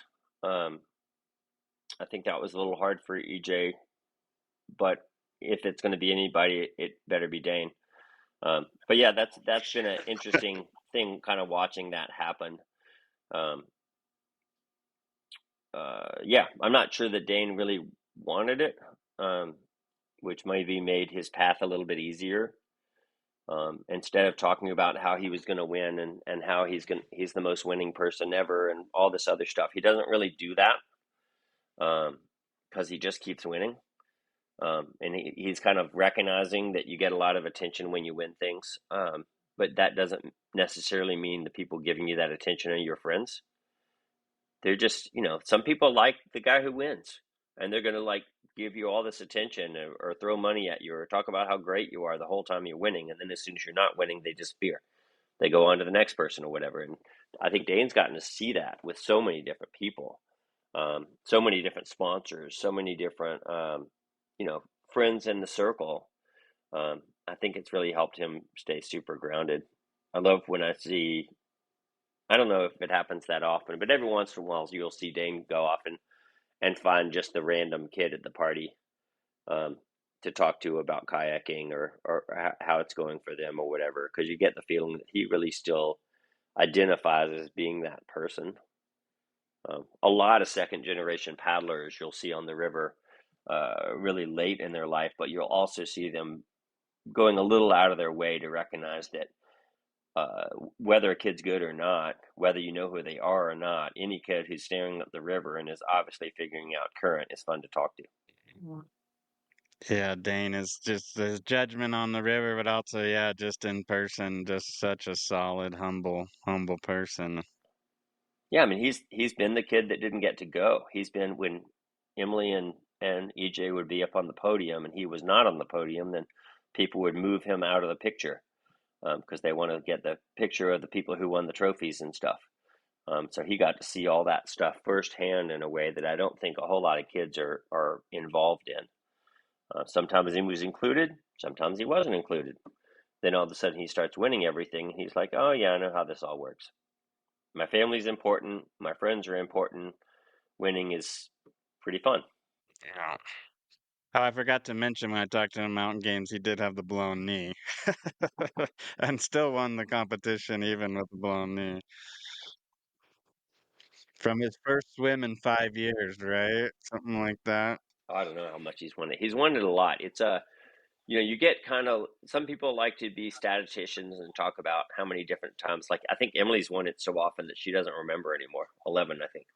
Um, but yeah, I don't know. I try not to keep track of that stuff because, mainly because I judge.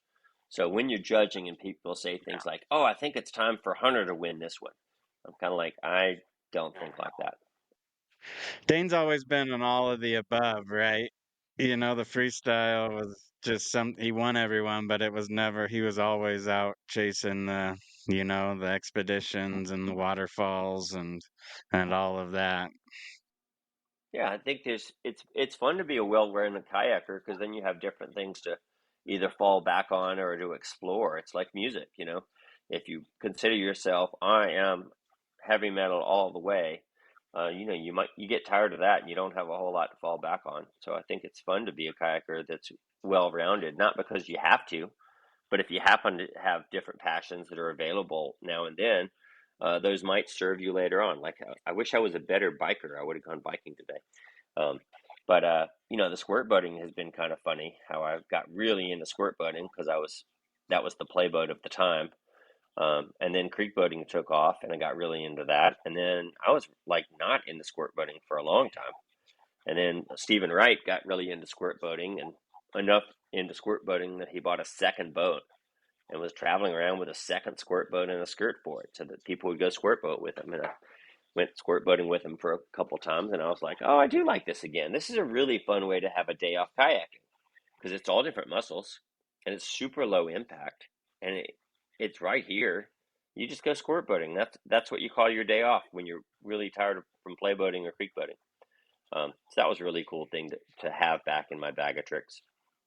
Yeah, one thing that's been super interesting these last couple years to see in boat design, right, is how it's kind of reset to right before short boats came out so much, right? It's almost boats like we were talking all these boats, whether it's as it came down the Mirage and then, Necky Jive, and then it all became better until like basically the disco set off kind of all these short boats, and then those obviously could do all the tricks. But now that I just kind of Easy. had the revelation this summer, I was like, that's sort of lined up also with like the fall off of the sport, where all of a sudden you weren't getting better. Like when I talked to Core, and he made a really cool comment that, like, if you had the boat from during that 90s, right? If you had the boat from the new boat, you could do the tricks the world champion did 2 years ago.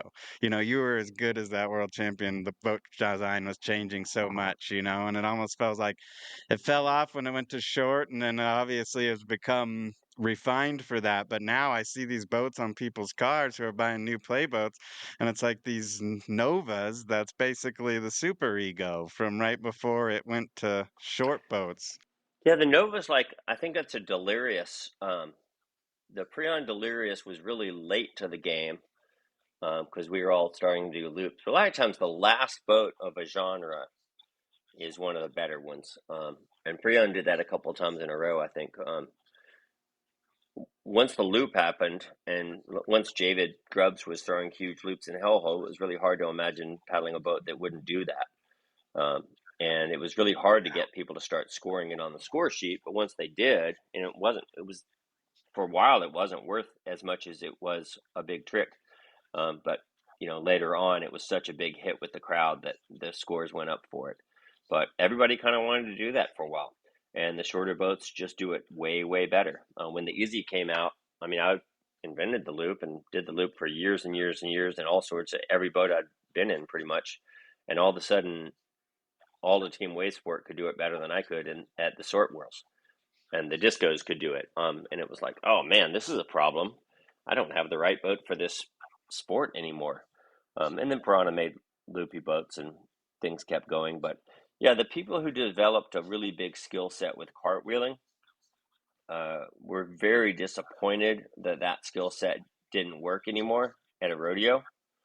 The people who were doing, 13 rodeos a year, we were all kind of tired of saying, I have to start every single ride at every single event with like 10 to 15 cartwheels, because that's where all the points are, and then you get variety with the other ones. And we just got tired of having to do that. I was at a rodeo in Lyons one time where I think Jed Selby called out, I'm going to do 20 left cartwheels, 20 ends to the left. We were playing horse for the rodeo. And there were like 20 people in the rodeo at that point, and I think everyone did it. It was like we had gotten so good at cartwheels and had been doing that for so long that as the other tricks came along, that was still sort of a skill set that we just didn't explore that much anymore. And so we were really excited about all the new ground that the short boats opened up, with the orbits we had done, but all of a sudden you could do a lunar orbit, or you could do a McNasty, and then all of a sudden we're doing space loops, and we're doing back loop McNasties, and the tricks are just exploding from then. But you had a whole ton of people in the playboating world who never quite got the loop thing, and they were just out. Like the whole sport left. It's like all of a sudden everyone goes to an electric vehicle, and these guys in their souped up drag strip racers or whatever come out, and they just get smoked. It's over. You have to get an electric vehicle, or you're not going to be able to do this anymore. I mean, I imagine that's what's going to happen on people's auto things. But yeah, it was kind of like that, where all the points went to the new tricks that you do with the short boats, because that was the new tricks. And if that wasn't you, then you couldn't do them. So now we've got kids who can learn a loop before they learn a cartwheel. And they get doing loops, and they can do those, but they get reinvigorated about the cartwheel. And there's all the parents and stuff doing the cartwheel. So I think it's really cool when I go to the Ocoee that all these people are in full slices. I think Adrian put up a video one time of this cool thing someone put a video of Adrian doing a move in her rewind or something like that, or whatever full slice they had at the time. And I was like, I did that in high school. That was like what we did in our big squirt boats. But to everyone else, it was new. And so for a minute, I was like, oh, that's so lame that nobody knows what that is. And it was all lost on this stuff. And it's like, no, just zip it, dude. Who the hell cares? Why would I ruin somebody's good time? there's all this stuff to be discovered on every river out there. Whether Tanya Schumann did it 100 times better than you a long time ago in a boat that was worse, you don't need to know that. You just need to know that you just found a play spot and you can do 10 ends to the right, and you think it's badass. It's like people get a way to rediscover things that were already discovered, maybe, but they're rediscovering it. So I think, in a way, full slices have more potential for this generation to explore than short boats, because it's all just sitting there waiting for them and no one else is doing it. Does that make sense?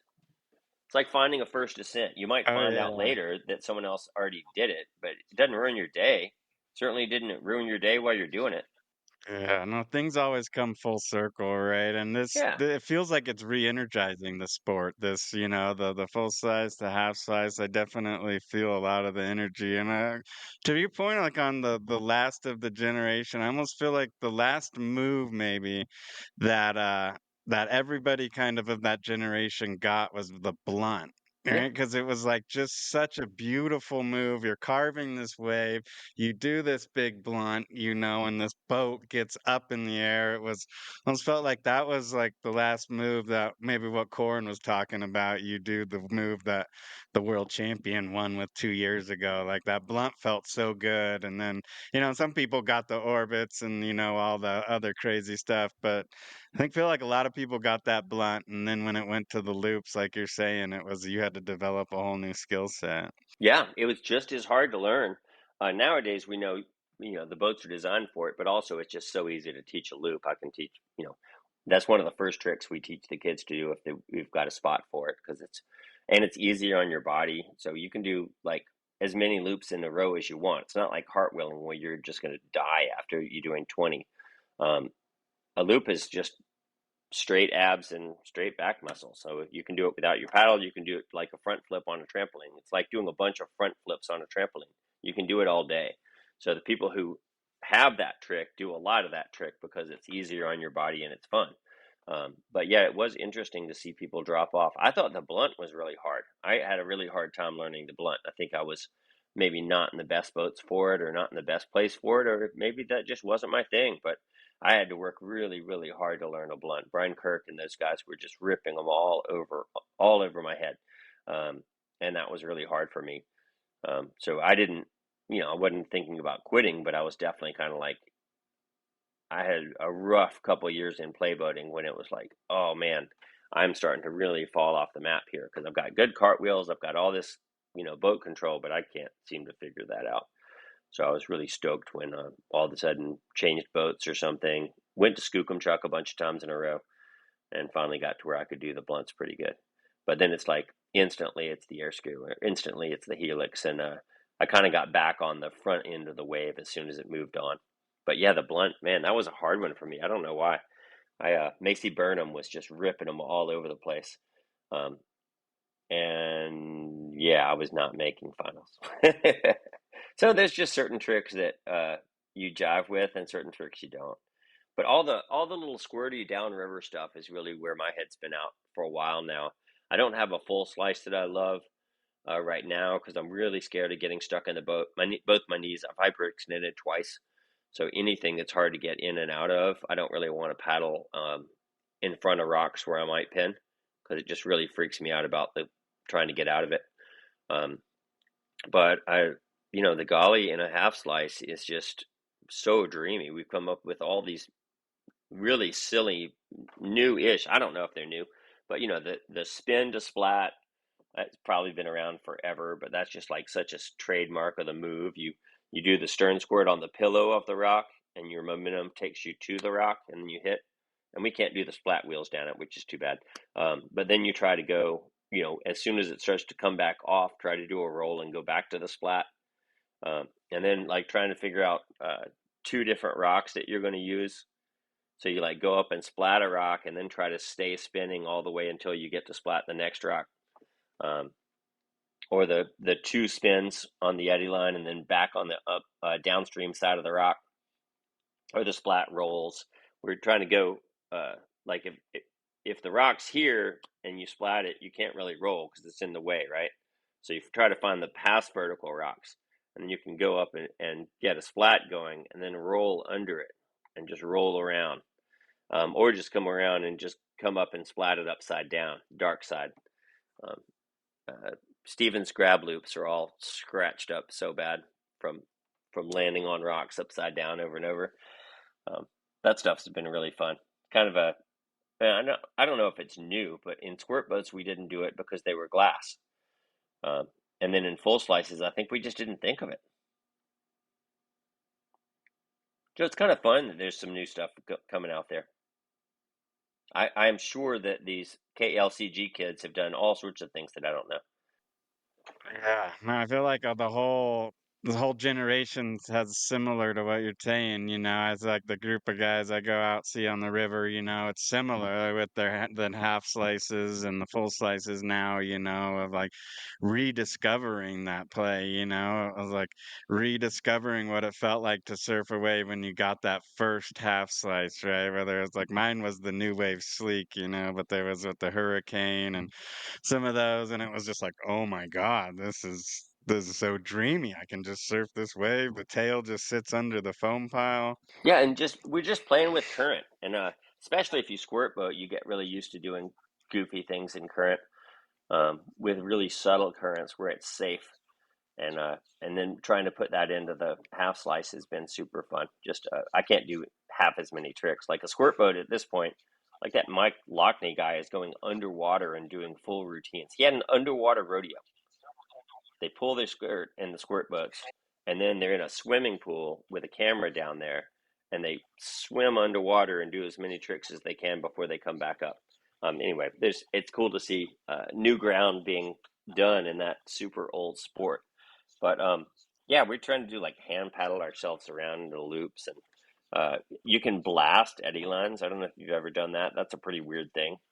When the current comes into an eddy, sometimes it kind of shears straight and goes downstream, but sometimes it'll go like that, like it goes under the eddy water.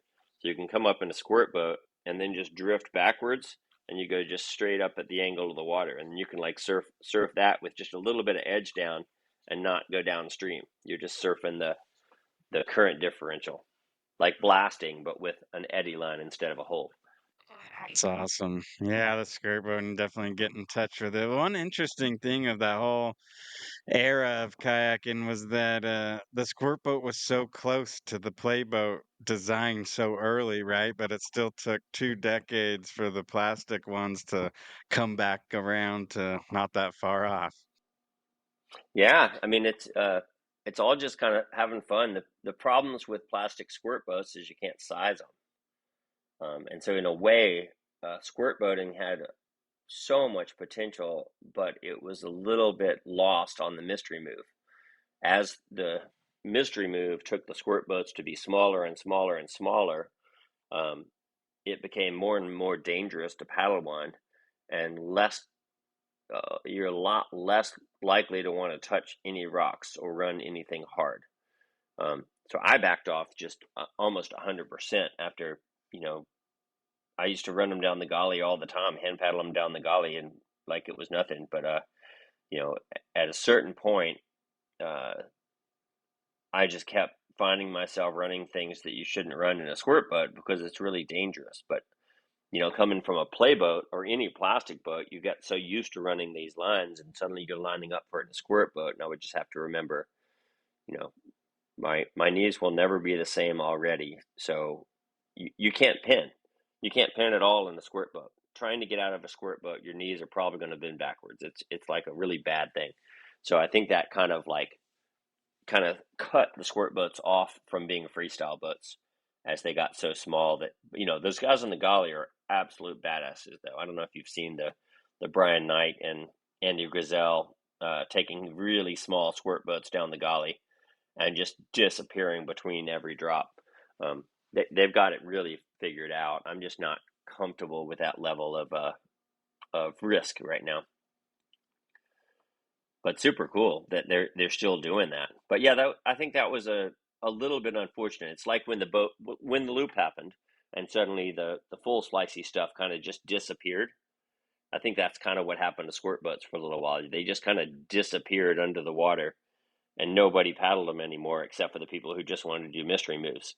And the Ocoee has really kind of kept that alive. But like you go to Colorado, and I'm not going to run a squirt boat down the numbers anymore. I mean, that just sounds stupid to me. But back in the day, the boats were big, and they were shorter than our dancers. Yeah, so you're still paddling a lot, right? You're still going on tour in the summer and paddling and I did Colorado. I've had a little bit of a problem. I got both shoulders operated on 10 years ago just from wearing them out. Rotator cuff at that Garb. I was on the U.S. team for Garb, and it ran like all summer long. So we kept thinking it might only run one more day. We better get some practice in.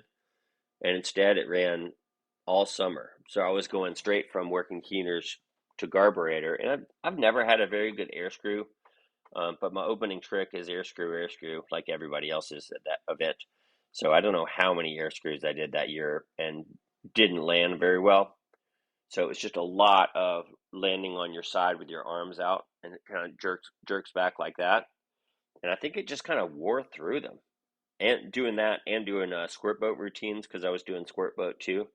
By the time I got to the comp, I could barely roll. Like my arms just weren't working very well. It was really a good lesson, and I was so stoked to make that team. And I kept thinking that, with like EJ and Steven not being on the team, but being really, really good and being right there and watching the whole time, I was like, I've really got to perform at this one. So I overtrained for my age, by a lot, I think. And it went super south. Like 2 weeks before Worlds, I was much worse at surfing Garb than I had been at the beginning of the summer.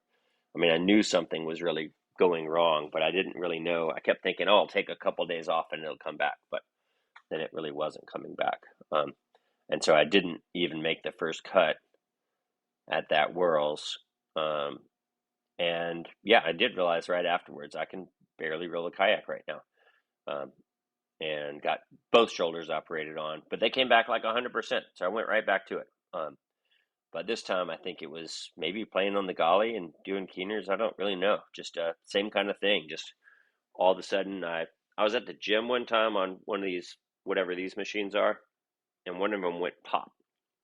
And I did rehab on that one for a whole summer, and it just never really got better. And then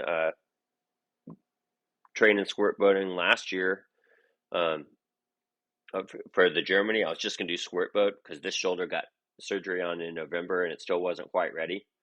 And my bicep tendon popped in squirt boating. So now I'm kind of like, the bicep is actually doing really, really well now, but I didn't have the greatest summer. I didn't go to Keeners and try to coach this year because I've got kind of like, I'm like 50% on this side, and I think I'm more like 80 on this side, but the combination is like, I'm not quite ready to do a rodeo, and I'm not quite ready to teach kids to do rodeo 5 days a week. well, if I'm doing the math right, you're from hanging out on the beach at Hellhole to now, that's 50 years of dedicated to the river and not really right? You've been every year on tour just about, right? Yeah, a lot of them. I was not thinking of not going to Colorado, but when I was going to Colorado this year, I was kind of recognizing, wow, this could be it. I don't know how long am I going to do this, and it was like, I think I've done this like, I don't know what year we went out there the first time. And my first time, I went to Colorado a bunch before I was actually on tour, but I think it was that first Piranha tour, um, or maybe in Richard Oldenquist's van with Eric Zitzo. I don't know, but I've been to Fibark for a really long time, since 95, 96. And I think I've been to Colorado every year since, promoting kayaks. But it's fun. It hasn't. I keep telling myself when it's not fun anymore, I'm definitely going to do something else. I'm not scared of going and doing something else. I just don't think it's fun. Yeah, what are you gonna do that's more fun than that? Seeing all your friends and it's cool, right? Because you see all these people that come to the events, and it was so special back when they had the tour, right? And I don't know, it seemed like the tour kind of started out of these AW events, right? And then it got pieced together there, but you really get all these people coming together. That's your community. Yeah, it's a great community, and it always has been. The people I met at that first Ocoee rodeo I went to, I still see Dan Gavir every year at Vail, and he's still, I would consider, a really good friend. I don't see Lee Bonfilio anymore, but EJ came right back into my life after meeting him at that thing. Corin and I get to argue online. I met him there. We don't see Bob McDonough. There's a lot of people who aren't around, but there's a lot of people who are. I mean, Philip Curry started Astral, and that's still going. I don't see Philip very often anymore, but he was at those parties. Um, it's kind of a cool little niche in the world where I guess it's like living in the same town that you went to high school in. Being a kayaker for a long time means that you just constantly, whenever you go to a river, you run into people that you've met from a long, long, long time ago. Like I go to the grocery store with my girlfriend or something, and she went to high school here, and so she's like, oh, there's so many people that she's got to say hi to. And it's like, oh, it's Kroger's like Golly Fest, you know, you know, Golly Fest is just amazing. It's like so many different years of Yeah, there's so many different generations of people that I've paddled with a lot, all in one place. It's really neat. Yeah, and I can only imagine your Golly Fest is a constant saying hi. I mean, I don't see you guys. I don't see the new riders of the purple uh, Nurpu. What was it? What was your old group called? Perfect Wave. New riders of the perfect wave. But yeah, and that didn't make it east much, It was really, really born and bred out west and then started traveling and got a few trips out there, but Yeah, and I loved that Rodeo Tour used to bring people places. I haven't seen Scott Lindgren in years because we don't have events out there anymore. There's no more Gorge games. There's no more, what was it, Trinity and the Kern Festival. We used to go to all those things, and we met so many people from the West Coast. It was like a real reason to go. And then Green Race brought all the West Coasters in to do Green Race, which was really fun. I could go to Green Race and see a lot of those people, or our friends on the West Coast. And I guess maybe a little White is going to be that for this generation. People from the East Coast all going out to a thing. But whatever it takes, it's just a really cool thing to have a national community for the creek boating and racing and stuff, and then you try to push that into international. It's really such a shame to me that there's no international racing scene like we have for freestyle, because freestyle might be a much smaller sport than it was, but when you go to these world championships, it's a good thing. I mean, it's a lot of people from all over the world all trying to be really good at this one thing, and you meet so many people that you have a lot in common with from lots and lots of other countries. Um, and I really want that for the racing crowd too. Um, I like that we have a lot of people going either to the Green or to the Little White, or it was North Fork for a little while, but we really need that. We need to get the U.S. top boaters some excuse to end up in New Zealand, some excuse to suddenly all be in Chile like they did in the past. I really liked when the fact that kayaking gets you out of your country and to places you would never choose to go otherwise. I think that's a great side effect of it. I think it's a wonderful thing. More people travel to more places makes everyone recognize how similar we all are. oh, and I got that early rodeo tour, right? That pushed all the creek boating. All you guys that were early on it, you'd compete on the weekend, but then during the week you were off running whatever creek. But yeah, now that the Utz race has gone away and the North Fork has gone away, you kind of just have the Green and Little White. And Little White, I guess the problem is it's not, you can't really spectate it very, very well, You can't just line it like you can. Yeah, now there's no Green, and the Green's gone. Or it's not gone, it's still there, but they're not going to have a huge race like that for a little while. But yeah, so I think it's really kind of sad for them. But I think those what were the other thing that Pat Cameron and them did? That was a really cool thing, getting that going. That whole crowd got super tight for a little while. Um, and there's races all over the world. It's just a matter of somebody deciding to organize them all into a series that goes places. I really liked meeting Arndt Schefflin and Barrett Summer and Brennan Guth, all sorts of different people that I met traveling around, going to like EJ's race on the Potomac. Met tons of people there, and the freestyle scene and the racing scene were very cross pollinated for a long time. Yeah. Yeah, Art and Barrett, that was pretty groundbreaking when they came It was over. amazing. Yeah, the Whitewater Grand Prix kind of was the penultimate competition of all time, right? But then it also ended up sort of wiping out all the others and not continuing itself. Yeah, there's been a lot of that. North Fork kind of knocked out our, the Gore Creek race, the Homestake race. I mean, is not a great course, but we'd had it for a long time, and a lot of people came, and we gave out $5,000 in prizes. Um, so it was a pretty cool thing.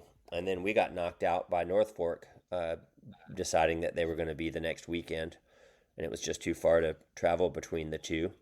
And then there's no North Fork, so it's really kind of a bummer for everybody. I mean, obviously, no one intended that. I'm not trying to blame anybody, but yeah, it was kind of a shame that we just don't have that many extreme races going on in the country anymore. They're getting Obie Joyful race back going. Does American Whitewater still hold those festivals like in Kern? Are they still holding that Kern River Festival and there's just no rodeo, or has the whole festival gone away? I'm not sure. I think they still have a festival, but the kayak store doesn't sell kayaks anymore. So I don't know what that means. I think we were on a wonderful wave where a lot more people got into kayaking, and now we're kind of long past the tail end of that, where we're seeing fewer dealers in the United States than there have been in a long, long time. There's a lot of used kayaks out there. I mean, there's a ton of used kayaks out there, and there's a lot of people paddling used kayaks, and there's just not as many people paddling. I think we've got a double whammy of, kids are finding video games way more fun to play. And instead of waiting by the river for their parents to get home, they can just sit there and play games with their friends. So they're not actually bored. They don't have any reason to learn to kayak because they can just have just as much fun. I'm seeing kids who, I mean, you can just see the difference in the river. The river just doesn't seem as exciting as it used to because they're comparing it to, shooting people with a machine gun and blowing things up for hours on end with their friends. I think the endorphin rush of a video game looks like it's pretty powerful, and it's really hard to compete with that. So I think we're losing a lot of young Americans to, both video games, but also, if you want to play soccer, it used to be you played soccer and it lasted what, a month and a half or something, and now it goes all year. And the parents are supposed to drive you to soccer, and then you go on an away team, and then you get sucked into high school sports that go on for a lot longer, and you're supposed to be there every weekend. So I think that's been tough for the outdoor sports to compete against too. So more schools have mountain bike clubs and that sort of stuff, but we're kind of losing the youth. They're not, or not losing, but there's not nearly as many 20 something people getting out of college and thinking, I just want to go kayak for a while, um, or getting out of high school and deciding to be a raft guide. We're just not seeing that nearly as much. What we are seeing is all the 90s people whose kids have finally moved out of the house, and they're retiring and buying a house on the Hiwassee or the Ocoee, and they're going paddling every day. It's really wild. Even on the Golly, I had a day where I think the average age that I saw was probably 50. It's just like, this is so weird how all the people in the generation slightly older than me, they're all here on a Monday. They're all here. It's interesting you see that as well, because I was where I saw you up on Pine Creek this spring. It was just every time I'd go, it was people my age and older.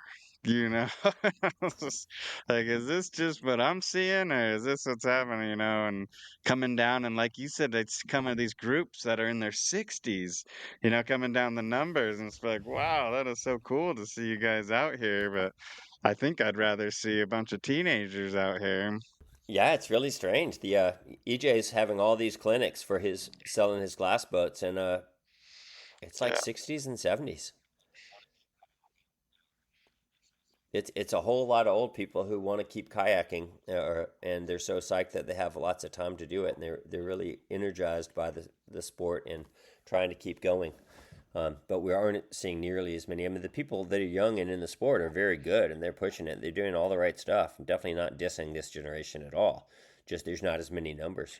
Well, and maybe it's part of that excitement, right, that you had of you were breaking all this new ground, right? Every time you guys went creek boating, it was like pushing the sport, and then even like Evan and Rush and Tyler's generation, right? They were doing the same thing, and Benny and Anio, like they were also that. But now that's pretty dang hard to do, right? To like really be pushing any new ground in the sport. I think you're like we had video games, right? And I even remember like Tony Hawk Pro Skater playing that made me better at like skiing, being able to visualize these tricks. But you made such a good point of the boredom sitting by the river because that is what's gone away. No matter whether you're sitting in the doctor's office, sitting waiting for your parents, whatever, there's no more of that boredom window where you think like, okay, what am I going to do to change this or whatever.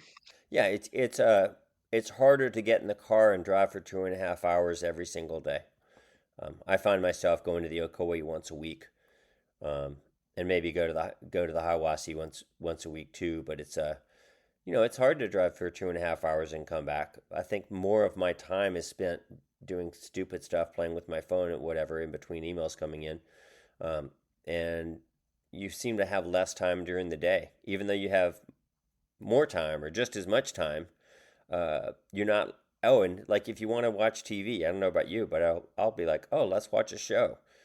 And 2.5 hours later, you're like, stop, stop. Make it stop. I really want to know what happens in the next episode, but I don't want it to start the next episode on me. For sure. For sure. That's hard. There was no good TV to watch when we were kids. So what's the future look like for you? You got some stuff you're looking forward to in the future? Plans? I am really looking forward to golly season. I know that sounds kind of lame, but it's just being honest. It's that's the best thing to be. I think. I like going to the Ocoee, but it's not it's not the deep clear water with the current interfaces and 1,000 rocks to play with and some big water rapids and that. I am really in love with the golly. The last several years, I think that's what's wrong with both my shoulders is trying to learn all these silly splat every single rock on the river all day. Um, so I'm not going to do it as well unless my shoulders keep getting better. But it's just so good. Um, it's fun, playing the same game that you've played for a long, long, long time and trying to find new things to do. And then every once in a while, you get a wave where you find all sorts of new things to do. And I think for the last maybe 5 years, ever since the Antics 2 has really reinvigorated the golly for me. I really thought the Mixmaster would do it, and I wish it had, but it just hurt my feet sometimes. And so I felt a little less creative because there was a penalty to any time you hit a rock with the bow. Um, but I love the people who are out there, and the Nova looks like a really good boat for it. A little bit more knee room, your feet are a little bit further back. Delirious if you're short. But I'm in the half slices, and I really love it because then I can also do the slightly harder lines in the rapids, and I'm not risking sticking my bow in a crack or something. Yeah, the Golly is such a special river.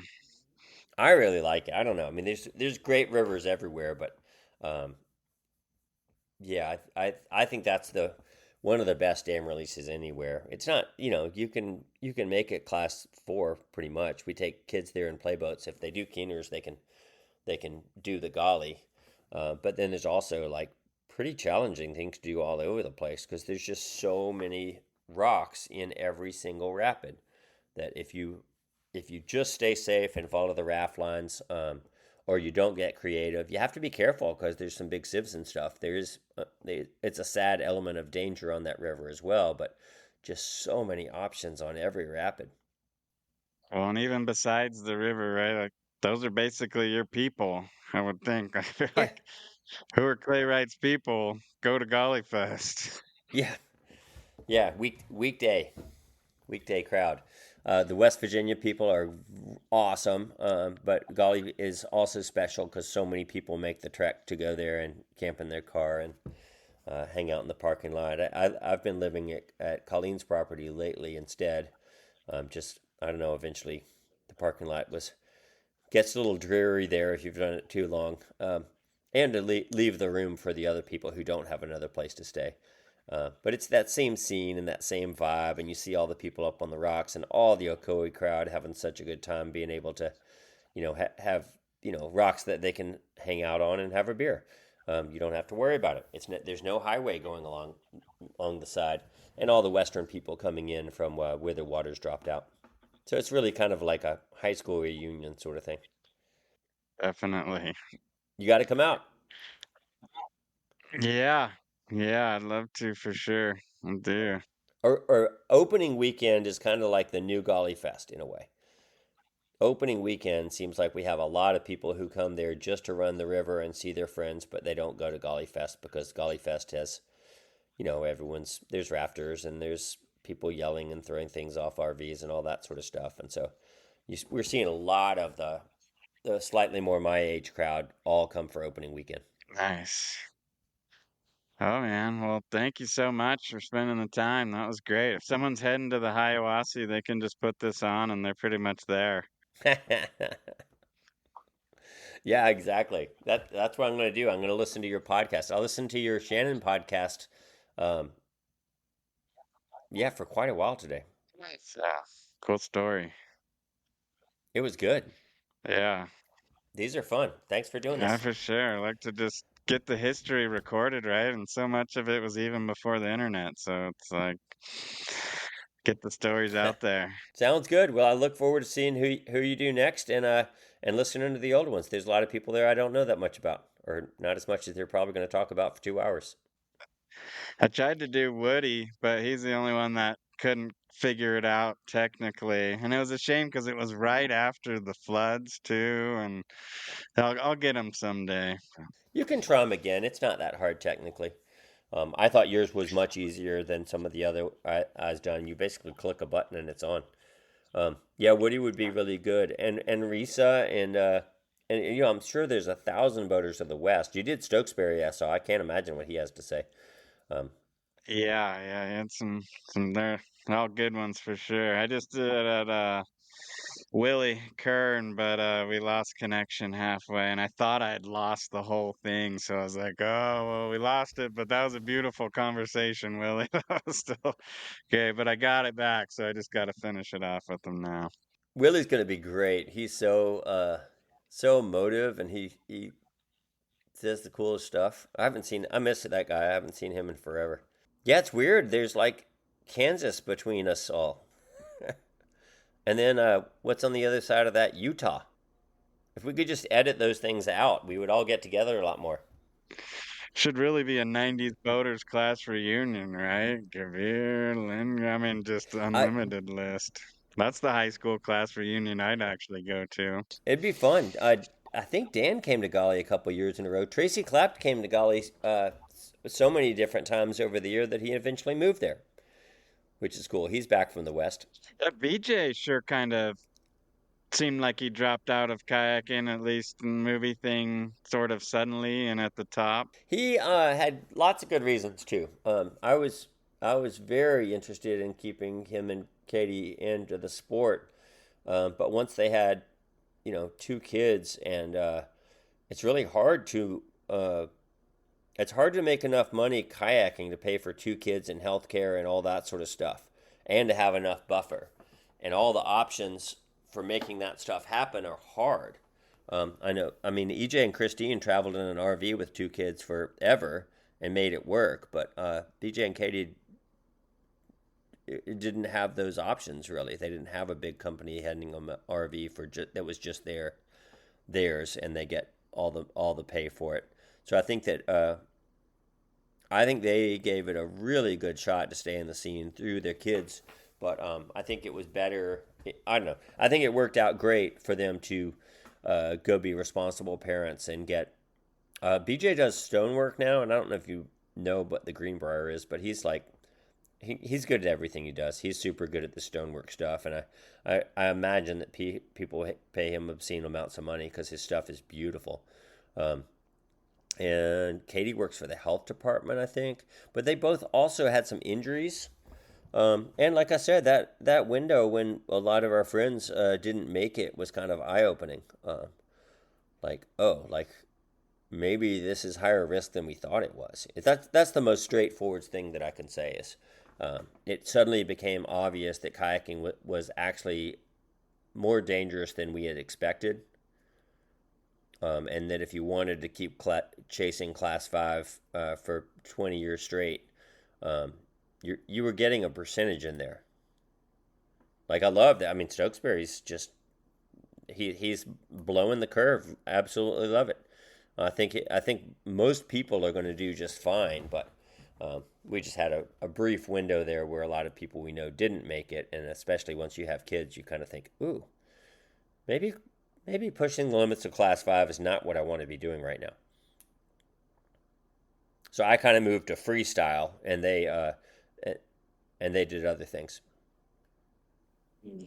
Yeah, after that whole 90s just explosion, that summer of 98, when all those deaths happened, it was definitely the sobering of the sport. Yeah, and we had just been through, Scott Howson, who was living at the White House off and on. Um, we'd had a couple extras before those couple came in there, and then Brennan, and it just seemed like it kept going for a little while. And I think that's if that doesn't wake you up and make you reevaluate, then you've got a problem. It was cool seeing Shannon and Teo take it so far at that point because they were so isolated from that, if you know what I mean. Like the reality of that wasn't that real to them, I don't think, because it wasn't their friends and they hadn't just spent a bunch of years traveling around with them. And so it was like I liked being able to say, I do think that you're going to stick this and I do think that it's going to be fine, but I don't want to do it. Um, and they really made a whole nother generational leap, like Tyler Brott and all those guys. Yeah. Maybe that's how progress happens in these sorts of things. You push really hard, and then a couple people have accidents, and everyone backs off for a second, and the next wave comes, pushes even harder. Yeah. Yeah, no, it'll be interesting to see what happens in the sport, the next wave. It feels like there's inklings of stuff happening with the throwback to the half slice and the full slice, but it also is older people, like you're saying, getting it. So the sport will always chug on. It's And I think the waterfalls is just so exciting right now for me. Like right when I saw Dane one time doing back free wheel after back free wheel after back free wheel after Alpha Rock Island, and it dawned on me really quickly what he was doing. So that was kind of fun to be like, oh, so you're going to be able to, you can set your angle.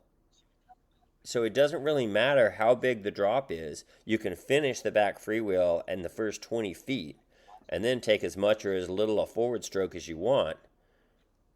Oh, this is going somewhere. This is actually going to be a trick where you can really push it. Because I'd always thought the timing's going to be so hard because you're rotating the whole way down. So he was just throwing it super fast and then taking a forward stroke and trying to set the angle.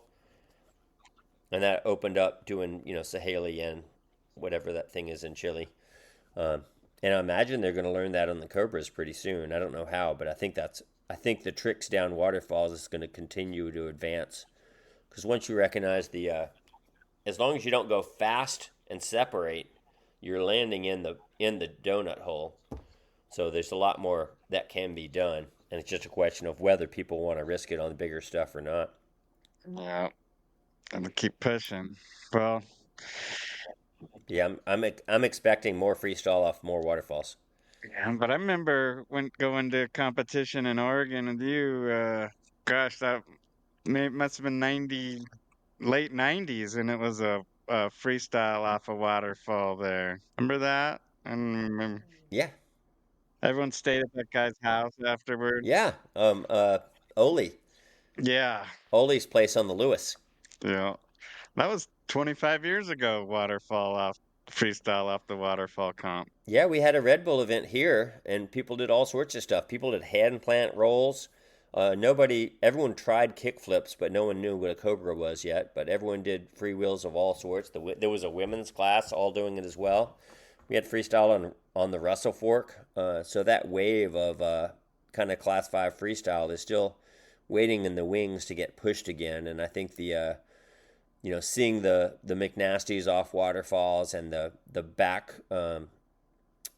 Cobras off waterfalls and Bennett's reconnect stuff is just so insane. I don't know if you saw that, but like a 2-stage drop, and he like threw like a wave wheel, so he intentionally pitoned it and then finished the flip on the waterfall.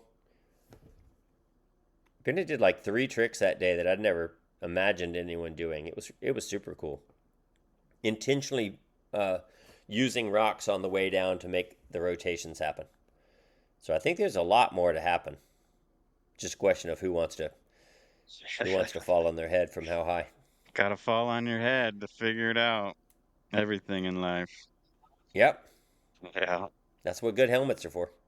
Well, super great to catch up, Clay. That was amazing, 5 decades of seeing everything on the river. Real pleasure. Thanks. Good talking to you. I'm so glad I ran into you in Colorado. That was a cool sighting. Definitely.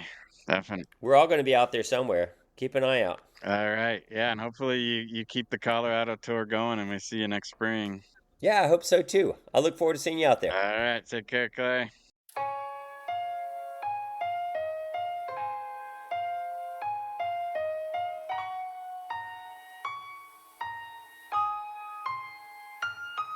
They say that fear of death is normal, but fear of aging is cultural. Why not embrace the changes we can't control getting older? The hands of time might take their toll, but sometimes it's for the best. Cause when my hangovers got worse, I just started partying less. You can neglect or accept it, but we all must face the truth. Still I'm looking in the mirror like what the fuck happened to youth? But dude, just smile, a body should be used and weathered. You can't tell me it gets worse when the truth is it just gets better. Cause I ain't growing up, I'm staying young. After all is said and done, age is a state of mind. And even through these losses, I'm bouncing back stronger. After all is said and done, age is a state of mind. And I ain't growing up. I'm not an old man, but I'm also not a spring chicken. But it's the life within your years, and with that I'm rocking a million. I'll be the first to admit it, my body's starting to hurt. I creak and crack more these days than the floor of an old church. But if birth is the beginning and death just completes this cycle, then I'm somewhere in between my expiration and arrival. Bottom line is I'm still having one hell of a run, and I'm not settling down, son, I'm just leveling up. I ain't growing up, I'm staying young. After all is said and done, age is a state of mind. And even through these losses, I'm bouncing back stronger. After all is said and done, age is a state of mind.